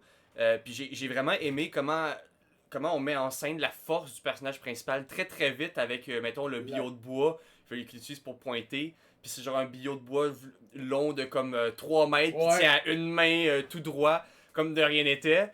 Moi, je trouve ça quand même assez cool. Ou la scène où il smash un chien avec un autre chien. Ouais! Ça, c'est cool. Et des loups. Attention, des loups. C'est des loups? Ouais, c'est des loups, Ok. c'est des animaux sauvages. Parce que c'est dessiné exactement de la même façon qu'un chien. Ok. Ce qui arrivait à pas ma critique, mais mon fun fact, il y a 9 chiens qui meurent dans ce film-là. C'est énorme. C'est beaucoup pour un film d'animation. C'est énorme. Ouais. Il y a 9 chiens qui meurent dans ce film-là. C'est plate parce que ma recommandation de la semaine, moi, ça allait être All Dogs Go to Heaven. Fait que, Ok, mais. Ok, non, pas pour vrai, ok. Non. Ça peut être un double, on pourrait se faire un double feature où on écoute le premier puis le deuxième ensemble parce que oui, il y a une suite à ce film-là. Il y a une suite. Ouais, il y a une suite à All Dogs Go to Heaven. C'est pas All Dogs Go to Heaven, c'est pas le film où la fille qui joue le personnage principal s'est fait tuer par son père. Dans le film, j'espère, avant la right? fin, non, avant la fin du tournage, l'actrice. Ah, wow. La voice actress, je pense que c'est ça. La voice actress s'est fait tuer avant la fin du tournage par son père dans un. Il l'a battu quand il était sous. Puis c'est un peu, justement, c'est Burt Reynolds, je pense, l'acteur. Oui. Ouais, qui. La scène finale qu'ils ont dû refaire plus qu'une quinzaine de fois. Parce qu'il arrêtait pas de pleurer. Parce que. Dans le film, c'est le chien qui meurt puis qui dit adieu à la petite fille. Ouais. Sauf que, ben, réellement, c'était Burt Reynolds qui disait adieu à l'actrice. Ouais. Puis, oh non, c'est déchirant comme histoire. Ah ouais, il y a une suite, il y a un deuxième film. C'est Charlie Sheen qui fait le rôle principal à la place. Ben non, on regardera pas ça. Ok, excuse-moi. Charlie Sheen. Mais j'aime bien le père à Charlie Sheen. Martin Sheen. Ouais, Martin Sheen. C'est un Il bon voice acteur. le méchant dans Mass Effect 2 et 3, fait que respect à Martin Sheen. Ben, Martin Ok. Sheen est un bon acteur. Bon, pour on revenir à parle de Heroic film. Times. Ouais. Ouais, vraiment, vraiment cool. 9 chiens qui meurent. Ouais, une critique que j'ai pour le film, c'est que, ben, mettons que dans les scènes où ce qui faisait nuit, pour des raisons d'animation, I guess qu'il y avait de la misère à animer des scènes de nuit quelconque, fait que genre il faisait juste un ciel bleu. Ouais. Bleu foncé, ce qui est un peu décevant, mais c'est une critique assez qui arrive souvent au cinéma, là, les gens ont de la misère à filmer des scènes de noir, fait que souvent ils mettent juste un fil bleu, puis on dit qu'elle a juste peinturé la scène un peu plus, un peu plus en bleu, fait que c'est quelque chose qui aurait peut-être pu être un peu mieux. Aussi une scène que j'ai adorée, c'est la scène où il poursuit les enfants du chevalier vagabond dans genre leur donjon. Puis la caméra est comme en TPS un peu vue sur le dos. Oui, c'est ça que j'avais mentionné. Vraiment, aussi. vraiment J'ai cool adoré séquence. cette scène-là. Puis la scène aussi où qui littéralement prend le taureau par les cornes. Ouais, puis le taureau a des grosses couilles d'ailleurs. J'ai remarqué que le taureau a des énormes J'ai couilles. pas remarqué les couilles du taureau. Fait que non, c'est ça. Prochaine fois que tu l'écoutes, tu checkeras ça. Je le regarderai pas. Non, une de mes grosses critiques du film, et c'est une critique que j'ai en général sur plusieurs projets d'animation. Il y a beaucoup de scènes qui sont juste hey, on va regarder un dessin, on va faire une caméra qui va de droite à gauche Ouais. pour simuler du mouvement. Là. Ce que je comprends plus, mettons, là-dedans que dans Invincible. Donc, quand c'est fait à la main, tu sais. Tu sais, c'est du pastel, c'est de la peinture, c'est fine, je La comprends. peinture à l'huile, le pastel, c'est différent. Là. Ouais, ben ça m'a gossé pareil. Tu sais. Ok. Ça, je trouve que c'est. J'ai pas envie de dire cheap parce que je comprends que c'est un film d'animation de la fin des années 70 puis 83. ouais, 83, mais c'est sûr ça prend plus que 3 ans à animer ça. Là. En Hongrie communiste, je sais-tu, c'est-tu communiste en Hongrie en 80? As-tu déjà été communiste en Hongrie? Je pense pas que la Hongrie faisait partie C'est un de pays l'URSS. pauvre, avec une bonne chance que oui, là, mais... non, c'est pas vrai. Mais pour moi, c'est clair que ça a pris plus que 3 ans d'animer ça. Là. Ah ouais, c'est sûr. D'ailleurs, je pense que la dernière fois que le gars il a fait de l'animation en peinture, le reste, toute l'animation en 2D, 2D, ouais, 2D 80, là, 3D en 80, ça ferait peur en tabarnak. Non, il a fait La Princesse et le Gobelin, puis ça a l'air absolument affreux. On dirait les jeux Zelda faits par voyons, Callis. Ah, par Philips. Philips, c'est Philips, ça. ouais. La marque de rasoir qui fait des jeux vidéo. Il est écrit ici, seul Link peut vaincre Ganon. Non, c'est écrit rien du tout, poisson, rien du tout. Merci. Squalala! C'est quoi là? Non. Bon, non, j'ai pas aimé le film. J'ai trouvé ça très très long. J'ai trouvé que c'était Ah une non? corvée à finir. Ah, moi j'ai aimé. J'ai même eu beaucoup de fun, même que je pense que je le réécouterais à beaucoup de gens qui aiment l'animation en tant que telle. J'adore l'animation, mais j'ai détesté ce film-là. Puis j'ai beaucoup de praise à lui faire. Vous allez remarquer que ça va être quelque chose. J'ai beaucoup de praise à faire à des films que j'ai pas aimés. Mais j'essaie d'être le plus objectif possible dans la vie. L'animation est bonne dans ce qui bouge, l'histoire est bonne, l'espèce de reality check est intéressant aussi. La dynamique avec le méchant est vraiment cool parce que, genre, ben, peut-être je sais pas si c'est pas le méchant principal nécessairement, mais le gars avec qui, genre, il compétitionne dans le tournoi pour lui, Ouais. il échange son armure pour gagner le main de la princesse parce que lui, au début, lui, il veut c'est la gloire. Ouais. Mais après ça, il découvre l'amour pendant le tournoi, puis ça vient un peu chambouler sa vision des choses par rapport à pourquoi on se bat et tout ça.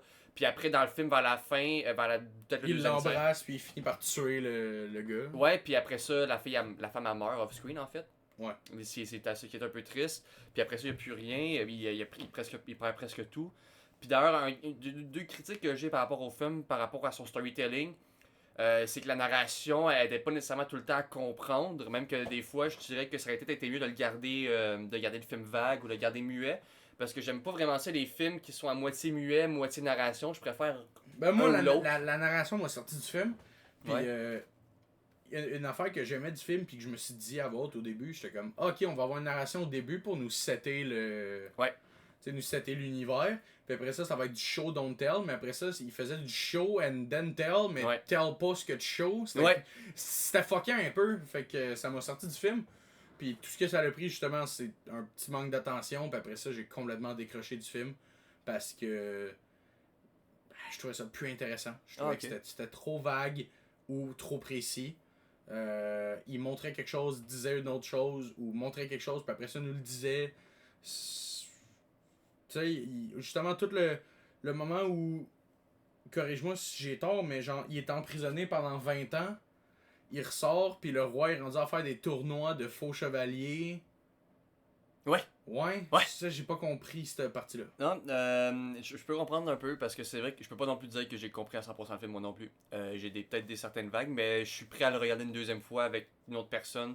Parce que moi, c'est quelque chose que j'aime faire, c'est montrer le film une deuxième fois à quelqu'un qui l'a jamais vu. Dans tes Comme mots, ça, je suis très content que tu l'aies aimé. Je suis très content que je l'ai aimé aussi. Vraiment sick. D'ailleurs, mais une autre critique que j'ai par rapport au film, c'est peut-être, tu sais, si t'aurais moins mis d'argent sur peut-être engager un acteur pour faire de la narration tout le long.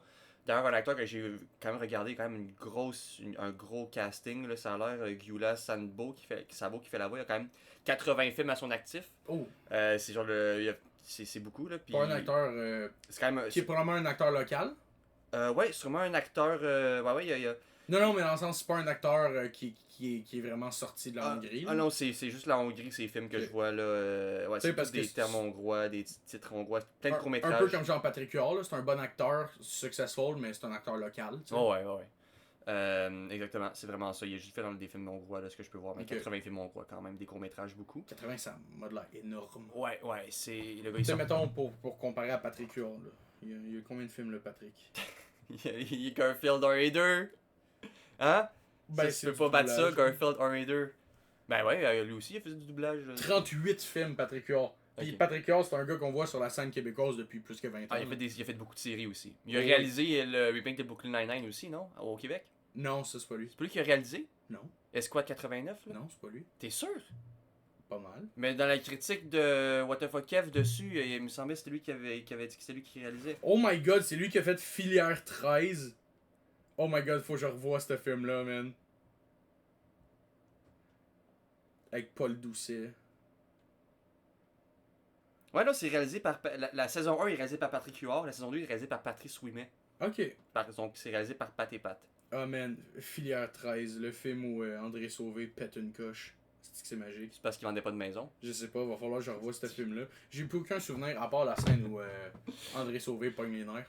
Puis il y a aussi Laurent Paquin qui vend de la crème anti-hémorroïde à Paul Doucet. À Sophonie, parce qu'il est gros peut-être, je sais pas. Je sais pas, il est pharmacien. En tout cas. Ok, sûr. Oui, on pourrait parler du film. Une critique que je voulais justement admettre, c'est si tu avais moins mis d'argent sur le narrateur, tu aurais pu mettre d'argent sur, je sais pas, les sound effects. Qui aurait pu beaucoup aider à créer un univers et tout, à mettre un peu à dynamiser le son, parce que la musique est pas nécessairement si bonne que ça, elle est un peu générique. Un peu comme Disclosure Day d'ailleurs, on a oublié de parler de la musique. Ben c'était générique pour du John Williams, là. Ouais, ben c'était quand même incroyable. Ça résume bien la carrière de John Williams dans les 15 dernières années, je te dirais. Là. John Williams est recycle beaucoup, refait beaucoup de recyclage. Non, mais je veux dire, il a fait beaucoup de recyclage, c'est quand même... Un peu comme l'autre là, qui a fait Inception et Dune. Christopher Nolan? Non, les musiciens... fuck! Et de Lion King 2019 aussi, for some reason. J'allais voir Il adore travailler avec Pharrell Williams aussi, ce gars-là. Daft Punk? Non! Arrête! Tu sais que je parle pas de ça! Il est allemand, autrichien. Il est autrichien. Il est connu, genre... Pourquoi j'ai pas son nom? En plus, je trouve que c'est un très bon musicien, en plus, là. Hans Zimmer. 217 films à son actif, Hans Zimmer. Oui. T'as le droit de te reposer. Mais puis d'ailleurs, Hans Zimmer, tu le vois dans ses interviews, il est tout le temps en train de boire de quoi. Il est tout le temps sous sur quelque chose. Puis honnêtement, il le mérite, là. Juste que je crois beaucoup aux rumeurs comme quoi il délègue un peu son travail à ses étudiants. C'est quelque chose à ce qu'il paraît il fait. C'est juste une remarque, mais bon, c'est correct. Mais tu aurais pu mettre beaucoup de sound effects, mais ça veut aussi dire que quand il y a des sound effects dans le film, c'est impactful beaucoup plus parce qu'il n'y en a pas beaucoup. Ouais. Genre la scène où il se fait fouetter, une autre scène d'ailleurs où le personnage se fait encore une fois un peu, il perd un peu sa naïveté dans le film par rapport à la gloire parce que genre il pense un peu que la fille du chevalier errant, il l'aime un peu, comme ça, jusqu'au moment où il a fait juste fuck you man, je te fouette parce que t'as tué mon père, là, puis c'est un peu normal comme réaction pour l'époque, pour remettre dans le contexte. Le son avait des coups de fouet, mais mon gars, ça m'a fait un peu grincer les dents. J'étais genre, wow! Ça avait rien à chier. Ou quand il va le bitch slap aussi, c'est vraiment cool. Fait que moi, mon opinion vraiment finale sur le film, c'est pour une histoire aussi simple. Le personnage principal, je trouve qu'il est bien écrit, il a des valeurs, il les suit. Même si ses valeurs, vers la fin, commencent à le mettre dans la merde, il les suit jusqu'au bout. Il est prêt à tuer des gens pour défendre l'honneur d'autres et tout. Moi, j'ai trouvé ça vraiment nice. Puis il commet des erreurs, puis ces valeurs-là, au final, vont finir par y coûter un peu, beaucoup. Mais j'ai trouvé ça beaucoup plus. Comment je pourrais dire c'était logique avec ce que le personnage était. Puis c'était pas nécessairement gratuit. Mais je suis content que t'aies aimé. Les deux actes de personnage, autant celui du roi qui voulait se marier avec la fille de l'empereur qui finalement meurt et tout ça. J'ai aimé comme quoi dans ce film-là aussi, c'est un peu naïf, un peu comme ça me fait un peu penser à War of the Worlds. Les méchants vers la fin, c'est littéralement la punition divine qui va les affliger. Genre il veut avoir un mariage avec la fille de l'empereur, elle meurt d'une maladie. Il a pas ce qu'il veut finalement le roi vers la fin, puis ça je suis quand même assez content là-dessus. Fait que puis je trouvais que ça fitait bien avec ce que le film voulait raconter. Puis je suis vraiment content d'avoir trouvé ce film-là Out of Nowhere dans un real Facebook. Je trouvais ça vraiment cool.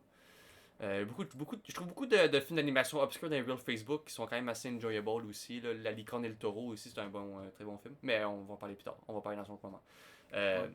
Voilà, c'était mon. La princesse et les licornes plutôt. Mais voilà, c'était mon opinion sur le film.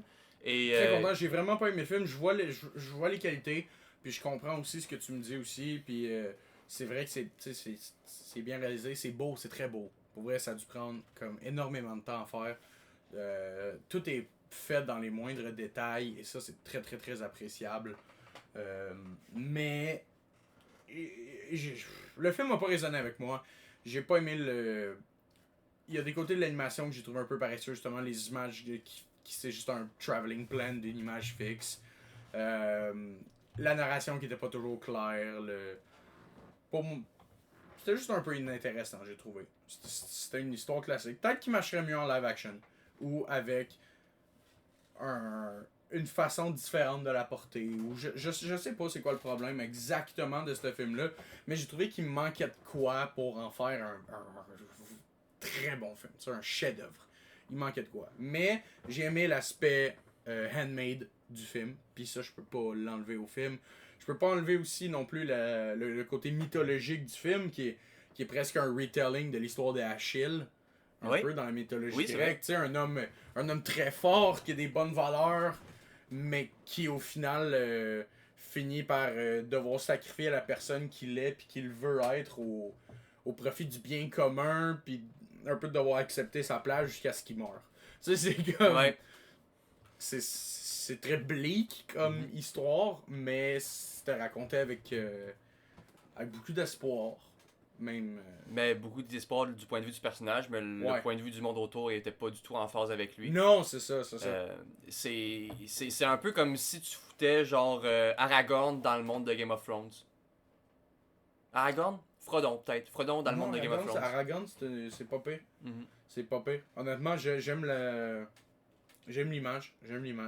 C'est bien le fun. Aragorn, il se ferait tuer en 2 secondes dans le monde de Game of Thrones. Ben, je pense pas là, parce que c'est un bon combattant. Là. Ben, je sais pas, mais Aragorn contre The Mountain, je pense que The Mountain, là, il gagne. Je pense que The Mountain gagne. Ça serait dans, genre Lurtz contre Boromir encore, tu sais. Lurtz, le chef des Uruk-hai, il est dans le premier. Là. Je le dis pour les viewers, pas pour. J'ai pas vu Game of Thrones. J'ai jamais vu Game of Thrones. Ok. Je peux pas le recommander en pleine. Je peux pas le recommander. En pleine connaissance de cause. en pleine connaissance de cause, parce que pour moi, Game of Thrones, c'est une saison sur deux excellente, puis après ça, en fait, 4 saisons excellentes, et après ça, ça dégringole assez vite. Je suis pas d'accord avec les gens qui disent que la saison 8 je suis d'accord avec les gens qui disent que c'est la pire, mais je suis pas d'accord pour dire que les gens qui disent que c'est la seule mauvaise, parce qu'il y en a les deux autres avant, minimum les deux autres avant sont assez mauvaises aussi. Moi, une série que je veux jamais écouter, c'est Prison Break. Ouais, c'est apparemment, pareil. La première saison est bonne, puis toutes les autres après, c'est hot pile of garbage. Exactement. Moi, quand on me présente une série puis qu'on me dit que la première saison c'est la meilleure, ça me donne pas le goût de la regarder. Moi, je veux que la première saison ce soit comme la pire puis que ça va en ascendant, un peu comme BoJack Horseman. Tu sais, genre faut que ça pique vers le milieu ou vers la fin. Ou comme Brooklyn Nine-Nine. Puis que ça reste bon un peu là. Tu sais, Brooklyn Nine-Nine. Puis c'est quand même une excellente saison, mais oui. la pire saison c'est la première. Ben c'est cool. J'ai plus de chances que j'écoute ça que genre One Piece. Ben Brooklyn Nine-Nine, honnêtement. Excellente c'est une excellente sitcom et une excellente série. C'est une sitcom où tu as énormément de développement de personnages. C'est surtout ça. Fait que j'ai hâte d'écouter la version québécoise. Pour supporter les talents québécois. Genre Guy Jodoin sur son Segway, là. J'ai vu des petites scènes sur son Segway, là. Puis genre, ah c'est drôle, il est sur un Segway dans un bureau. C'est drôle. Ou genre, c'est des jokes de latina un peu par-ci par-ça, c'est drôle. Ouais, sauf que les deux latinas sont blanches. Ouais, c'est ça! c'est juste... Merci tout.tv. C'est juste... Donc, ta note finale du film? Moi, je donne un gros 7 sur 10 avec un bon like, mais je serais prêt à avoir une deuxième écoute de ce film-là. Donc, écoutez Dahlia Sidoc, ceux qui aiment le Heroic Fantasy puis l'animation, moi, je pourrais le recommander à pas mal cette crowd-là. Moi, je donne la note de 3 étoiles sur 5 et je ne recommande pas de voir ce film. Mais écoute, let's agree to disagree. C'est pour ça qu'on a un podcast. On est comme... J'aime qu'on parle de cinéma, mais qu'on est très, très, très rarement d'accord sur c'est quoi cool. que ce soit. Si je voulais être d'accord, je me serais casté moi-même dans le deuxième rôle aussi, puis j'aurais des discussions avec moi-même. Là, t'sais. Ouais. N'est-ce pas, Régis le gorilla? Ouais, là, faut que je fasse mon petit... Crash Out sur Régis, là, bon, presque... Tu veux pas plutôt faire une partie où ce que tu recommandes Interstellar, on le check pour l'épisode, puis après t'as ton Crash Out en même temps de parler d'Interstellar? Non, parce que ça me tente pas qu'on fasse un épisode sur Interstellar. Le monde a fait un peu le tour de ce film-là. Hein? Ouais, pas mal. Je veux dire, on est qui nous autres pour critiquer Christopher Nolan, hein? Bon, on est du monde comme n'importe qui, là. J'avoue, bon point. Fait que prochain D'ailleurs, film, by the way, on a parlé de ça, mais UFC Freedom, ben UFC et tout, là, le gars qui fait le translator espagnol ou portugais, là, il ressemble beaucoup à Christopher Nolan. En fait, c'est Christopher Nolan avec un dad bod, je trouve, le translator Spanish portugais. Ben, tu vois, je trouve pas ça très drôle. Étant une personne qui me soit beaucoup fait dire « Hey, t'as l'air de telle personne, mais grosse. » J'apprécie pas beaucoup ces types de gags. En plus, c'est pas comme si Christopher Nolan était en shape. Il est en dad bod aussi, Chris. Lui aussi, il est riche, puis il boit tout le temps comme un trou, puis il s'en calisse. C'est juste qu'il y a des chemises plus grandes. Non, écoute... un petit... Mais c'est pas tant Régis le gorilla que toute la sphère critique Internet en général. Il y a beaucoup un aspect dans la critique cinématographique Internet de... On va dire quelque chose de crissement polémique, cinéma-wise, tu sais. Mettons... j'ai pas aimé insérer ici film qui est objectivement un chef-d'œuvre et que tout le monde a apprécié. Puis après ça, tu continues à blaster le film pendant 3 ans. Tu sais, juste pour tout le temps avoir des polémiques puis que le monde fasse du hate comment. Je déteste ça et ça fait prendre moins au sérieux les critiques cinéma internet qui, selon moi, sont meilleures que les critiques cinéma normales parce que les critiques cinéma classiques sont souvent tout le temps achetées. Tu sais, tu vas pas me dire qu'il y a beaucoup d'avis positifs sur Rotten Tomatoes qui sont pas payés par le producteur puis ben, il y a beaucoup de review bombs en général. Il y a beaucoup de review bombs et... Ça, c'est les users en particulier, là, ouais, surtout. Les user ratings, là, quand tu mais regardes... Il y a aussi beaucoup de, tu sais, for your consideration, là. Ouais, mais ça, c'est pour les Oscars. Ouais, c'est les studios qui font ça. C'est ouais, mais still. C'est pas les critiques. Still. Bro, on a eu fucking Black Panther nominé en Best Picture, man. Qu'est-ce que tu fais? Ouais. Pourquoi Black Panther en Best Picture? Mais pour moi, le pire cette année-là, c'est pas que Black Panther a été nominé, c'est que Green Book a gagné. Ouais, c'est ouais, ok. Chadwick Boseman didn't die for this. Avant de se lancer dans la partie fancast, est-ce que tu veux nous parler de ce que tu as vu dans la dernière semaine? Ben écoute, oui, j'en ai vu 2. C'est correct, moi j'en ai vu énormément, j'ai pas de job. T'as pas de job pour vrai? Tu charriais pas des pneus? J'ai pas de nom, je suis plus là, mais là je me cherche une nouvelle job. Fait que si jamais vous voulez m'engager, 438-504-6987. Oh, il va se faire dox! Par d'autres 3 abonnés qui sont genre mon oncle. Donc j'ai Cries and Whispers que j'ai vu de Ingmar Bergman, donc Viskingar Orkrop, qui est le deuxième film d'Ingmar Bergman que j'écoute après Fanny Hoche Alexander, qui est ici d'ailleurs. J'ai la version Criterion où ils ont transformé le film de 2 heures en mini-série de 3 heures. Non, plus que 3 heures en fait, genre 4-5 heures même. Donc c'est l'histoire d'une femme qui a le cancer. Puis ses 2 sœurs et sa bonne prennent soin d'elle. Mais elles sont tous un peu tous absorbées par leurs propres problèmes personnels qui ont de la misère à s'occuper d'elle vraiment. Puis au final, ben elle va mourir dans l'atroce souffrance et ben les sœurs vont avoir des problèmes matrimoniaux avec leur mari qui définitivement elles n'aiment pas leur mari, mais c'est des femmes suédoises nobles, donc elles font ce qu'on leur demande de faire et tout. Donc Charlotte à la scène de mutilation génitale avec du verre sur le vagin, mais c'est tout ce que j'ai à dire. Et ta note sur ce film? J'ai 8 sur 10 avec un beau like, mais ça pourrait monter. Il y a beaucoup de gens qui adorent ce film intransigeant. C'est un film qui est très féministe. D'ailleurs, le film, à sa sortie des années 70, c'était fait accusé par le Parti communiste d'être un film anti-féministe parce que ça montrait des femmes en souffrance physique et mentale. Puis c'est un peu du misery porn, d'une certaine façon. Puis le film est très cynique et très négatif. Mais le film est tellement bien réalisé. Le film est très rouge, une imagerie très très très rouge. Il y a beaucoup de surréalisme dans les films d'Ingmar Bergman, des hallucinations. Des personnes mortes qui reprennent la vie pour des scènes sans explication autre que juste, ben, c'est clairement des personnages ciblés qui sont en train d'avoir une psychose quelconque. Puis ça va jamais avoir de résolution quelconque, mais c'est très fort. Un film très très fort avec beaucoup de non-dits d'ailleurs. Beaucoup de non-dits. Et ton autre film? Mon autre film, c'est Is God Is, qui est un film. J'hésitais à aller le voir au cinéma, lui. Ouais, t'aurais dû. De Alicia Harris.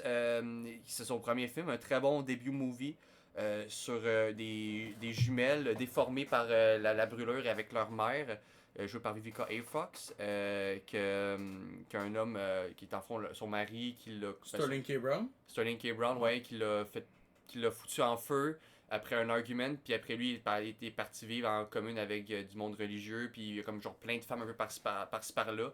Puis ça fait un peu l'éloge un peu des relations un peu toxiques que la communauté noire a entre le patriarcat et la communauté noire, parce qu'il y a quand même un problème assez sévère avec le patriarcat puis la communauté noire. Puis dans le fond, c'est le personnage principal, le personnage méchant en fait, c'est une histoire de vengeance. En fait, les jumelles vont essayer de se venger, vont essayer de le trouver pour le tuer.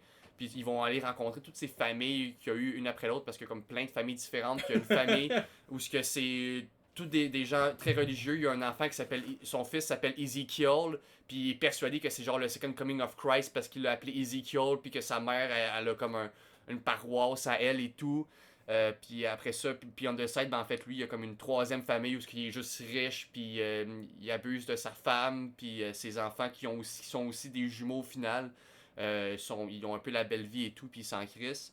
Fait que ouais, c'est vraiment une histoire un peu de dog eat dog version afro-américaine. Et j'ai très adoré. Je viens d'ajouter à ma watchlist. Une très bonne recommandation à faire. Et toi, qu'as-tu vu dans cette dernière semaine? Pas moi des 14 films que tu as vus en 7 jours.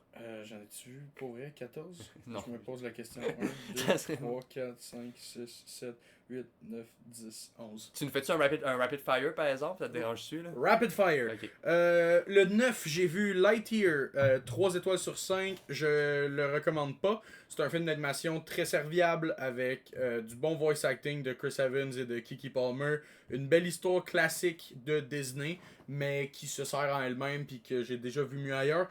Ensuite, le 10, j'ai vu SLC Punk, un film excellent qui démontre l'entièreté du talent de Matthew Lillard. Ouais, c'est ça que je pensais. Qui a joué ça à l'époque où il était pas connu, avec une super relation avec son père, qui est une de mes relations préférées du film, et le rôle qui a fait connaître Jason Segel.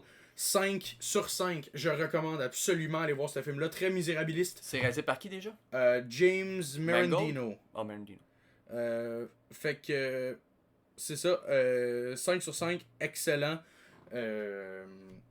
Film très misérabiliste, mais très très le fun, avec de la bonne musique. Puis un beau concept aussi qui brise le quatrième mur constamment, mais qui donne jamais vraiment d'explication sur pourquoi il brise le quatrième mur, et ça j'ai beaucoup apprécié. Le 11, j'ai vu Mile and Kick sous la recommandation d'un de mes amis qui joue dedans.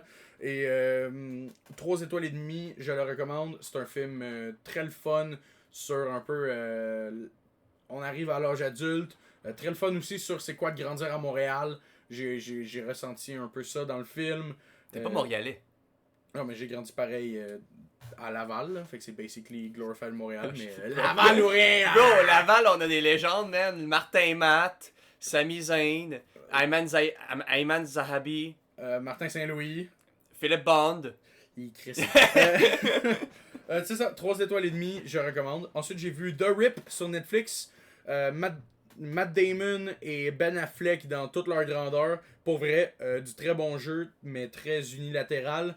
Avec un Steven Yeun qui est surprenamment le fun à regarder. Une belle intrigue sur un bon petit whodunit classique qui prouve que All Cops Are Bad. Fait que j'apprécie. 3 étoiles, je le recommande. J'ai vu Strange Harvest ensuite. Un film d'horreur en found footage à la mockumentary. Ça faisait très documentaire Netflix. Et j'ai adoré le côté... un peu call-out de documentaire Netflix qui sensationnalise la mort de gens. Puis on voit très très bien tous les cadavres comme dans les films Netflix. Bien joué, avec très très peu de budget. Je peux probablement trouver, ça a été fait avec combien, là, mais... Je suis pas sûr que ça l'écrit sur Letterboxd. C'est sur IMDb qu'il l'écrit, mais Ouais. pas sur Letterboxd, je pense pas. Vraiment peu de budget, un masque intéressant et une espèce de prémisse vraiment le fun sur un tueur qui fait son retour après 30 ans et c'est qui réellement le tueur et c'est quoi ses motivations. 3 étoiles, je recommande. Ensuite, j'ai vu Over Your Dead Body, un film qui vient de sortir. J'ai vu Samara Weaving, j'ai vu Jason Segel, j'ai vu comédie, action, horreur. J'ai fait c'est parti, c'est exactement dans mes cordes.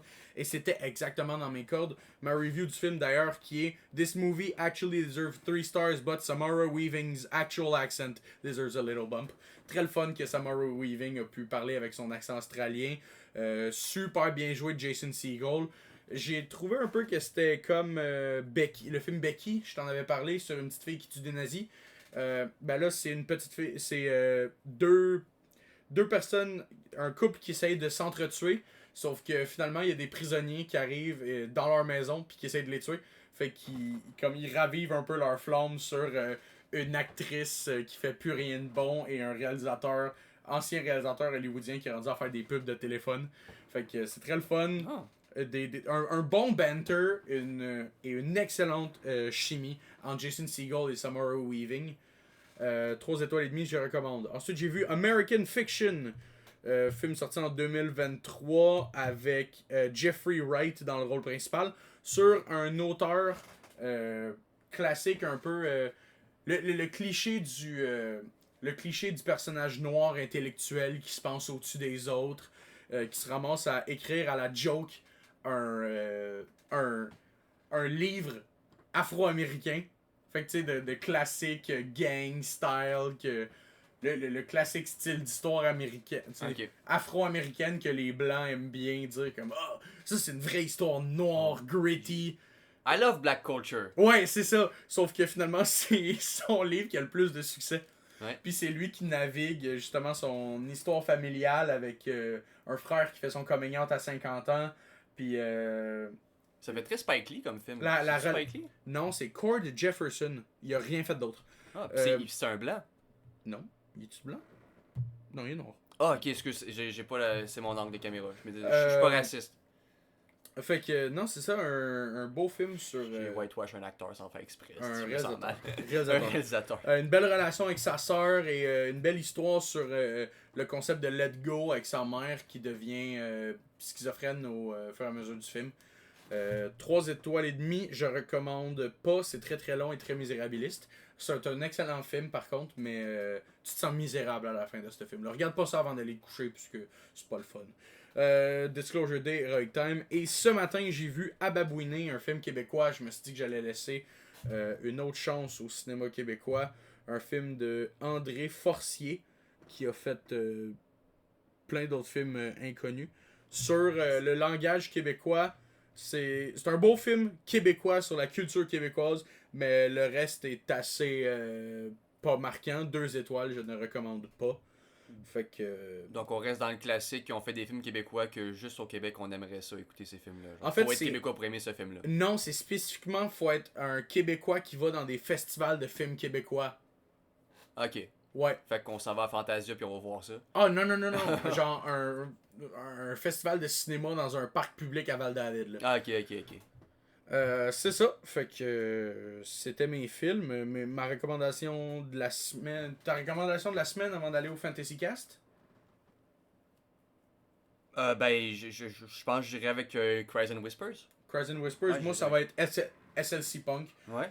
Si vous êtes un fan de Matthew Lillard, allez voir ce film-là. Si vous n'êtes pas un fan de Matthew Lillard, ben allez vous crasher dans un champ. Matthew Lillard est incroyable. Ouais, Matthew Lillard est incroyable. Matthew Lillard est... Incroyable être humain et acteur. Ouais, Matthew Lillard est tout ce que vous devriez vouloir être dans la vie. Jouer dans FNAF? Absolument. Être le méchant dans FNAF? Absolument. Honnêtement, ouais. Ouais. Hey, le cachet qu'il a dû avoir avec ça. Ah, je suis content pour lui. Man. Mais moins pour Josh Hutcherson, parce que ce gars-là, c'est un peu un talentless hack. Il a fait un bon film. Zatura? Hein? C'était-tu Zatura? Non, ben, il a Ah, fait c'était... Hunger Games. Zatura. T'as pas aimé Hunger Games? Non. Ok. Non, j'aime trop le cinéma pour aimer Hunger Games. Ok, hot take de la semaine, Simon déteste Jennifer Lawrence. Honnêtement, j'aime pas tant les films dans lesquels elle joue. En général. ouais? Je suis pas tant des bons films Ah que ouais? ça. Fait que tu détestes que les femmes aient des bons rôles à Hollywood? C'est officiel, Bro, Simon il y a est une- sexiste. Dude, dans un film qui est sorti il y a genre 3 ans, elle se met nue dans une plage puis elle beat up des teenagers. Quoi? Tout nu. Ouais. Ouais. Ouais, c'est le film où elle genre un babysitter pour un dude, là. Attends, je vais le retrouver tout de suite. Ben oui, tu savais pas ça? Non? Genre, pis c'est plein, c'est gros plans sur son corps et tout, là. C'est No Hard Feelings. Celle-là, là. Ah oui, C'est c'est le genre film où il y a des parents qui payent... qui la payent pour basically violer leur fils, sauf que c'est passé comme une scène comique parce que... Ouais. Haha, man rape. Ouais, pis c'est les gars qui ont fait le film Good Boys, d'ailleurs, qui me semble que j'avais vu. Mais ouais, j'écouterai jamais ce genre de film-là, honnêtement. J'ai jamais vraiment aimé ces affaires-là. Mais ouais, c'est ça, littéralement, le climax du film, c'est les bullies du dude, ils le retrouvent sur une plage, puis elle est en train d'essayer de coucher avec lui, puis elle est nue, puis elle leur frappe avec des coups de punch, puis des coups de kick sur la gueule, puis elle est nue, puis c'est tout montré et tout. La job. Ouais. Ok, fait que ma recommandation de la semaine, ça va être SLC Punk. Toi, c'est...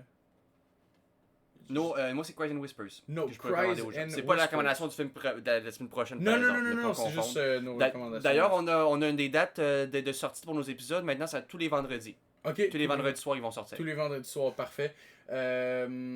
Maintenant, le Fantasy Cast. Oui. Je te laisse commencer parce que j'imagine que tu t'es préparé cette semaine. Ben, j'ai une autre idée de jeu que je vais pouvoir te proposer pour du casting aussi.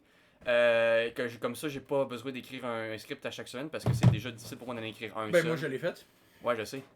Mais tu sais, moi, je suis capable de presque faire une split, puis toi, t'es pas capable, puis je te demande pas de faire presque une split à Non. toutes les semaines. Mais est-ce que tu sais faire un flip bump? Oui. Ah. Oui, on a eu les mêmes cours quand on a eu les mêmes cours.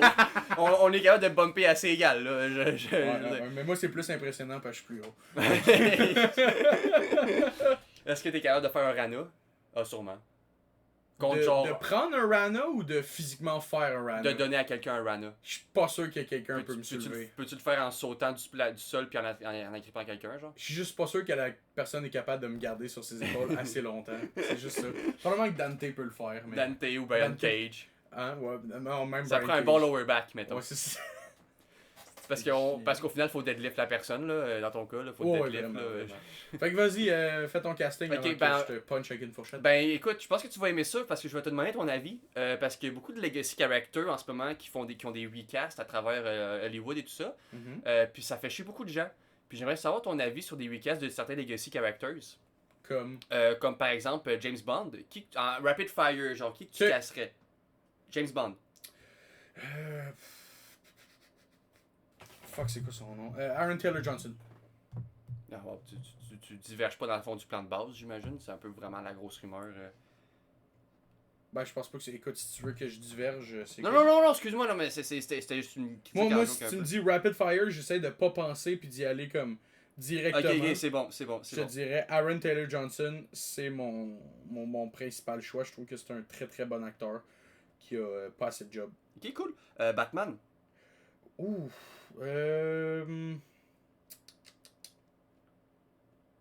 Batman, c'est un peu plus tough parce que il y en a beaucoup des classiques. Puis, overall, le gros talk, c'était Alan Richardson. Mais je pense pas que ce serait un bon Batman, vraiment. Mais non, pour Batman, je vais y aller avec un underrated pick, Riz Ahmed. Ok, oui. Riz Ahmed, je pense, pourrait faire un excellent Batman.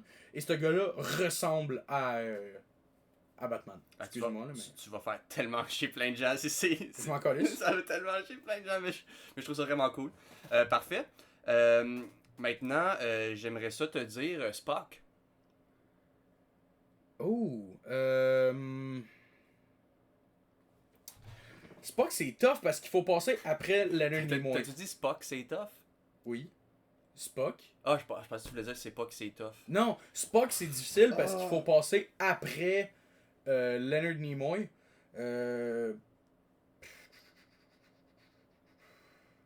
Ethan Hawke. T'es pas d'accord? T'aimes pas Ethan Hawke? Ben, pourquoi je fais comme si j'avais une opinion? J'écoute même pas Star Trek. Je cherche juste un acteur qui est comme. Juste classically trained en théâtre. Ouais. Parce que c'est ça, tu sais, c'était ça qui faisait la différence de Leonard Nimoy. Ouais. C'est qu'il était Oui. trained en théâtre et non en acting. Puis il y a une voix magnifique aussi. Puis il a une voix magnifique. Puis Ethan Hawke a une voix cool et il est. C'est un acteur de théâtre qui fait du cinéma. Ok. Tu sais. Non, c'est bon. Kermit the Frog. Andy Samberg. Spider-Man. Joe Keery. C'est qui Joe Kiwi?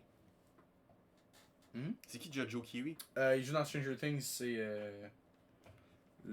Ah, lui. Ah, ok, Ouais. lui. Il a l'air pas propre.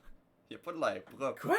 Il a pas, man. Il y a un style un peu genre Oasis années 90, un peu genre je fais de l'héroïne sur le side et tout. Puis, puis je suis Wow! pas beau, mais les femmes me trouvent beau parce que j'ai de l'air sale un Chris, peu. il est donc bien méchant. Mais moi, c'est Joe Keery. Si tu me demandes mon Spider-Man, Joe Keery. Ok, The Joker. Joker, c'est excessivement tough. Mais. Jeremy Allen White. Ouais. Ouais, pourquoi pas? Jeremy Allen White. Un buff Joker. Ben, un buff Joker, mais plus un buff Joker à la Batman Returns, Dark Knight Returns, plus que buff Joker à la. Pas Heath Ledger, l'autre après, là, le petit Jared Leto. talentless bitch, Ouais. là, Jared Leto. Jared Leto est très bon dans les films. Où dans- ce qu'il meurt, oui. Ouais, c'est pas. Ok, tu sais quoi, je vais pas continuer mon point, t'as raison. La momie. Ben là, tu peux mettre n'importe quel grand acteur, là. Je te dirais le gars de Ça peut être une femme aussi, hein, dans The Mummy avec. le russe de 7 pieds, là, qui joue dans. Pour vrai, il pourrait être cool, mais il doit pas être un bon acteur pour parler vraiment s'il parle jamais dans ses films. Ben, tu le fais doubler par un gars qui a une voix cool, c'est tout. Ok, excuse-moi. Genre, doublé par Ron Perlman. Oh wow, ben pourquoi pas Braun Perlman dans le rôle de la momie tout court. Parce qu'il est vieux. Pis ça, il peut encore jouer Hellboy s'il veut, là. Il est vieux puis il bouge plus. Ouais, l'acteur de 7 pieds doublé par Ron Perlman. Ok, Ouais. ok, c'est bon. Fuck, j'en avais un autre, puis je me rappelle plus. Ah, Tony Stark. Ouh, bonne question. Tony Stark. Laisse-moi aller vérifier dans mes affaires. Parce que Tony Stark, c'est un rôle qui est quand même tough à jouer. Parce que. Est-ce que tu me parles du Tony Stark de. Est-ce que tu veux que je recast le Tony Stark de RDJ ou tu veux que je recast celui des comics? Parce que le Tony Stark de RDJ est très différent de celui des comics. Il est. On reste dans le cinéma, on va parler juste de Tony Stark de Marvel. Ok, parce que Robert non. Downey Jr., et ça, props à lui, c'est vraiment, vraiment attribué le personnage. Puis en a fait quelque chose qui est. Tu sais, qui est complètement différent de ce qui était à la base. Fait que...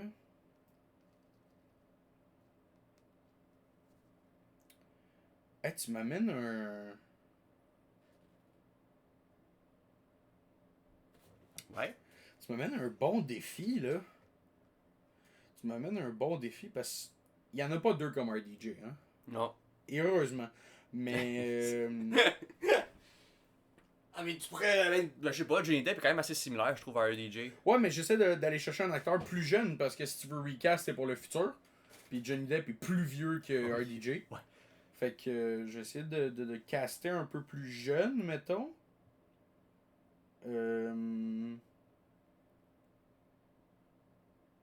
Ok, je vais le caster dans un univers où il est capable de jouer des personnages qui sont pas complètement fucking weird. Je veux dire Alan Resnick. Ok, ouais, c'est bon. Ouais. Moi, j'aime ça. Tu sais, s'il booste un peu son assurance puis son côté surjeu un peu, je suis sûr que Alan Resnick pourrait faire un bon Iron Man. Optimus Prime. Ok, fait que ça, c'est que du voice acting, donc. Non, pas du tout. Moi pour Tony Stark, c'était en vrai, là. Moi, je veux y voir la face. Mais Optimus Prime, Optimus Prime, il est vrai, il existe, là. Optimus Prime, Il chill avec Shia LaBeouf. Ok, tu veux qu'il fasse le performance capture aussi? Non, mais c'est une joke, là, Chris. Là. Non, mais je veux dire, genre, pour remplacer Peter Cullen, qui commence à, genre, presque 80, qui est né en 41, là, Chris, là, il a genre, 90 ans, 84, là.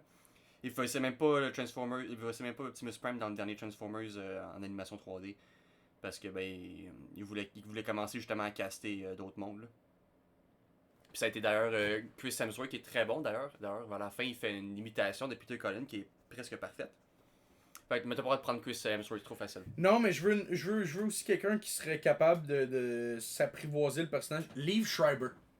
Ok, c'est bon. Liev Schreiber. Ouais. Je pense que c'est un gars qui serait capable de s'attribuer puis de se. Tu sais, de garder le spirit de Peter Cullen, mais en étant capable d'avoir sa propre version du personnage. Ah, c'est cool. C'est bon. Dernier, Mad Max. Austin Butler. Fuck. Ouais, Austin Butler. ok. J'aime ça. Parce que je me dis, c'est un peu la même affaire. Tu sais, quand Tom Hardy a joué dans Mad Max, c'était déjà un grand acteur. Tu sais, il était déjà excellent, mais c'est son rôle dans Mad Max qui l'a vraiment propulsé au main event stardom. Tu sais, tout le monde connaît Tom Hardy à Star. Là. Ouais, ben Même ceux qui sont pas fans de cinéma. Mais c'était pas. Ça serait pas plus Dark Knight Rises, tu dirais? Non. On voit pas la face dans le film, fait que ça je compte pense pas. vraiment que c'est Mad Max, tu sais. Ok. Puis même affaire, je pense qu'Austin Butler est un excellent acteur. Mais, tu sais, ces films qui ont réussi au box-office, c'est pas des films où il est incroyable. Je te rappelle Bike Riders, qui est vraiment un film underrated, là. D'ailleurs, ah non, je l'ai vu récemment. Ce sera pas le film thème de l'épisode, mais je te recommande Bike Riders. Ok. Pour vrai, c'est un film excessivement underrated. Avec Tom Hardy. Justement, je viens de penser. Avec. C'est l'idée par Tom Hardy, Jodie Comer et. Butler. Et Austin Butler. Non, parce que moi je viens de penser à un dernier que je voudrais savoir ton avis là-dessus. Vas-y. OSS 117. OSS Parce 117. que on l'oublie facilement, mais avant d'être une franchise de films avec Jean Dujardin, c'était une franchise de mauvais films de James Bond français. Ah ouais? Ouais, il y en a comme genre 5-6 qui sont sortis des années 60 avant. Ok, ben là, je te dirais pas Pierre Ninet parce qu'il a joué dans le dernier, puis il se fait tuer. Heureusement. C'est un des. Oh my god, ce film. Le troisième film, c'est mon film raciste préféré. Ouais, fait que je te dirais pas Pierre Ninet, même si ça aurait été ça ma réponse. Fait que là, tu me mets un peu dans la merde, mais je vais essayer de trouver un autre acteur français. Squeezie pourrait jouer un excellent OSS 117. Oh non, ça. Ben, pourquoi Non. pas. Pourquoi pas. Lui qui a fait MacGruber, là. Non! Je veux dire MacGyver, le MacGyver français, là. Oh, hey, MacGruber. C'était non, MacGruber? Non, c'était pas MacGruber. Mac. Chris, lui qui fait les Jones, là.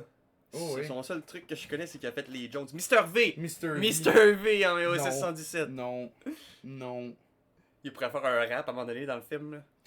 Faire un petit rap de Mystère. Shut the fuck Puis là, après, up. sa gang d'Overwatch, ils show up pour faire un rap battle. Là. Shut the fuck Puis là, up. après, donner une job à Cyprien.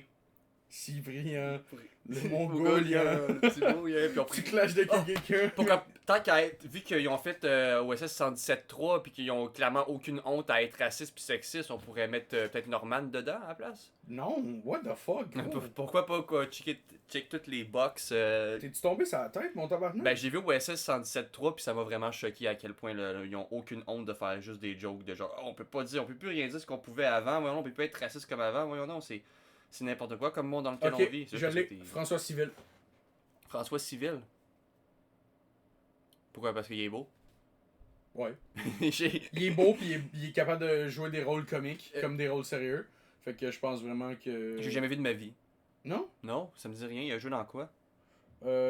As Above So Below, il a joué dans Beating Hearts. L'amour ouf en français. Il jouait en 2013, il jouait dans Franck. Il a joué dans Les Trois Mousquetaires aussi. Ouh. Quoi? Ça a pas l'air bon, les trois mousquetaires. Non, D'Artagnan puis Milady. là. ça a pas l'air bon non plus. Mais Honnêtement, je dis ça a pas l'air bon, mais c'est sûr qu'en ligne, je vais finir par les écouter. Là. Mais c'est parce que le gars, il a fait FL avant, puis je fais jamais ça, mais FL, je suis parti avant la fin du film. FL. Le film sur la Tour Eiffel, Ok. avec Romain Duris. Là. Ben c'est ça, je pense que François Civil serait très très bon en... Papa ou maman? C'est quoi ça, papa ou maman? Ok, excuse-moi, j'arrête de checker la filmographie de Martin Bourboulon parce que je suis en train de m'aliéner. Là. Si tu veux me faire un bon scénario pour l'épisode prochain, là, casse-moi, fais-moi juste un recap de ta game de D&D puis je vais caster vos personnages. Oh, je vais faire ça, ben oui. Ouais. C'est une bonne idée ça. Bonne idée. Fait que ouais, moi pour mon film, c'est une espèce de comédie d'action PG-13 américaine, ok? Fait que c'est un film de Marvel. Non.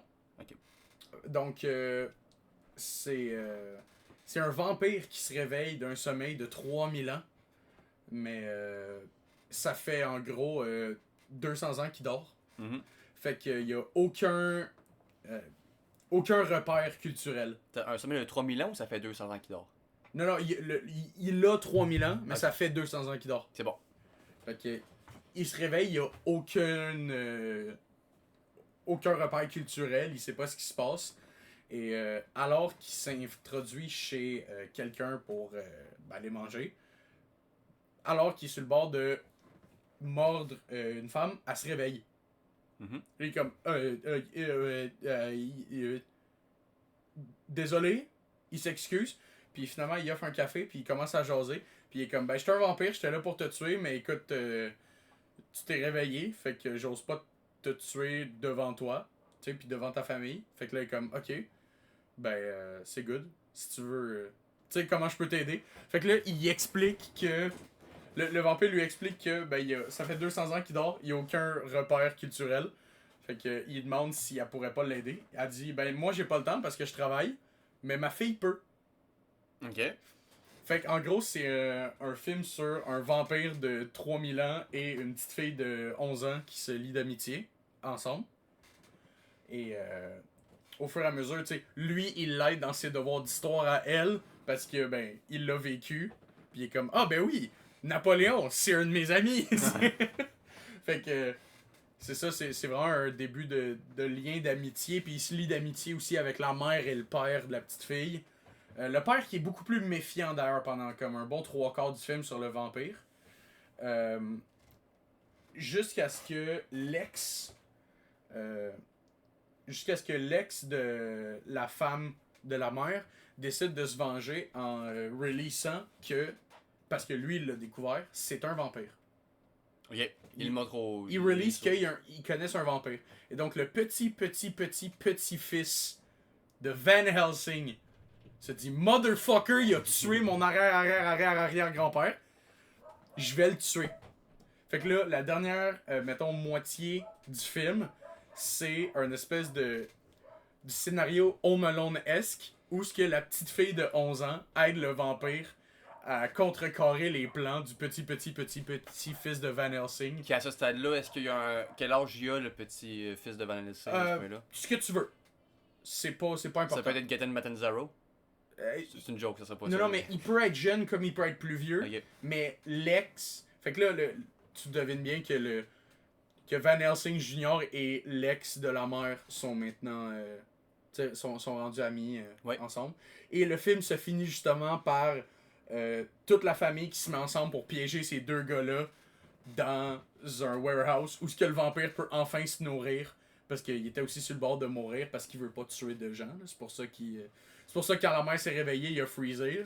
C'est parce qu'il ose pas tuer des gens. Mais eux autres, c'est pas grave. Parce qu'ils ont essayé de le tuer. Fait que le film se finit sur justement le vampire qui peut rajeunir ou reprendre son énergie pour retourner dormir pendant 200 ans.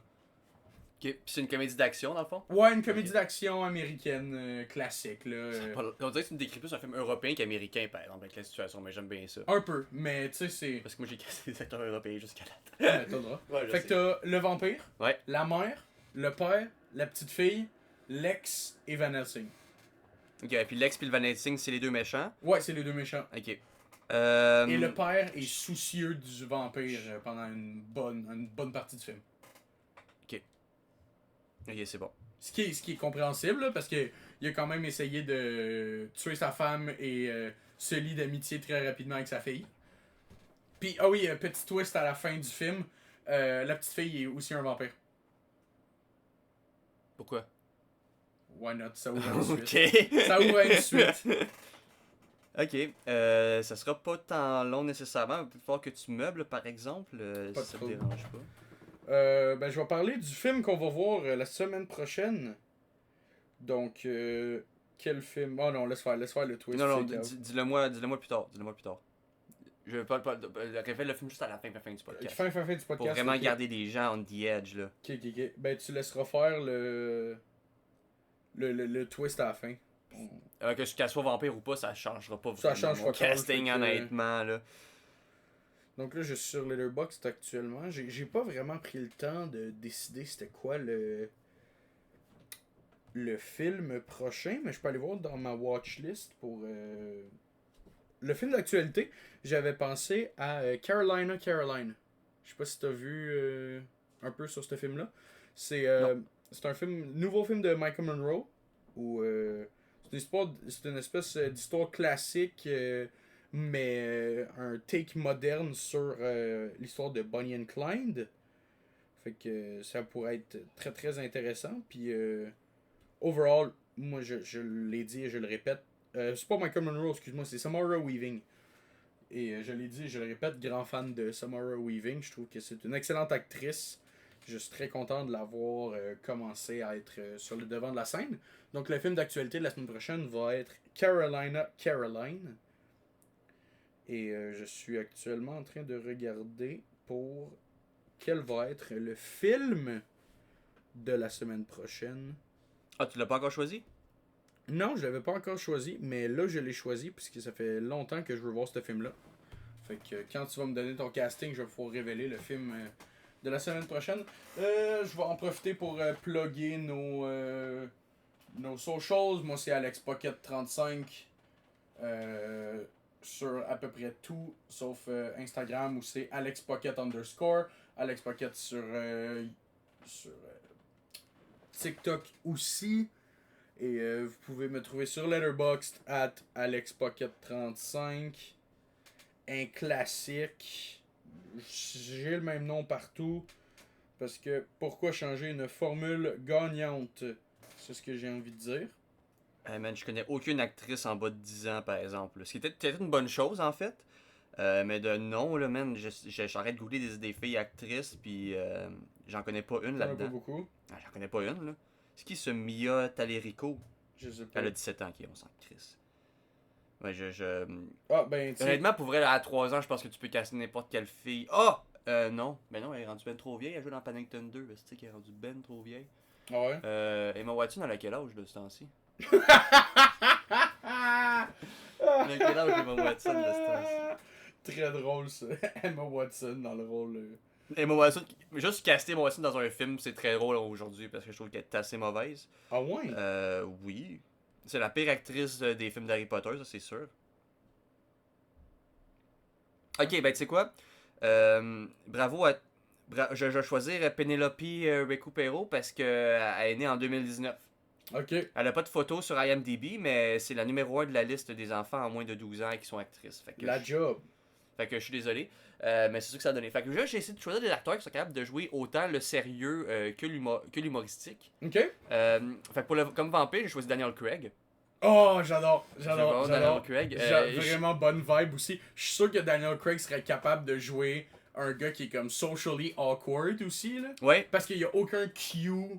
Tu sais, il y a pas de social clues, là. Zéro, parce que ça fait 200 ans qu'il dort. exactement. Exactement, je suis d'accord.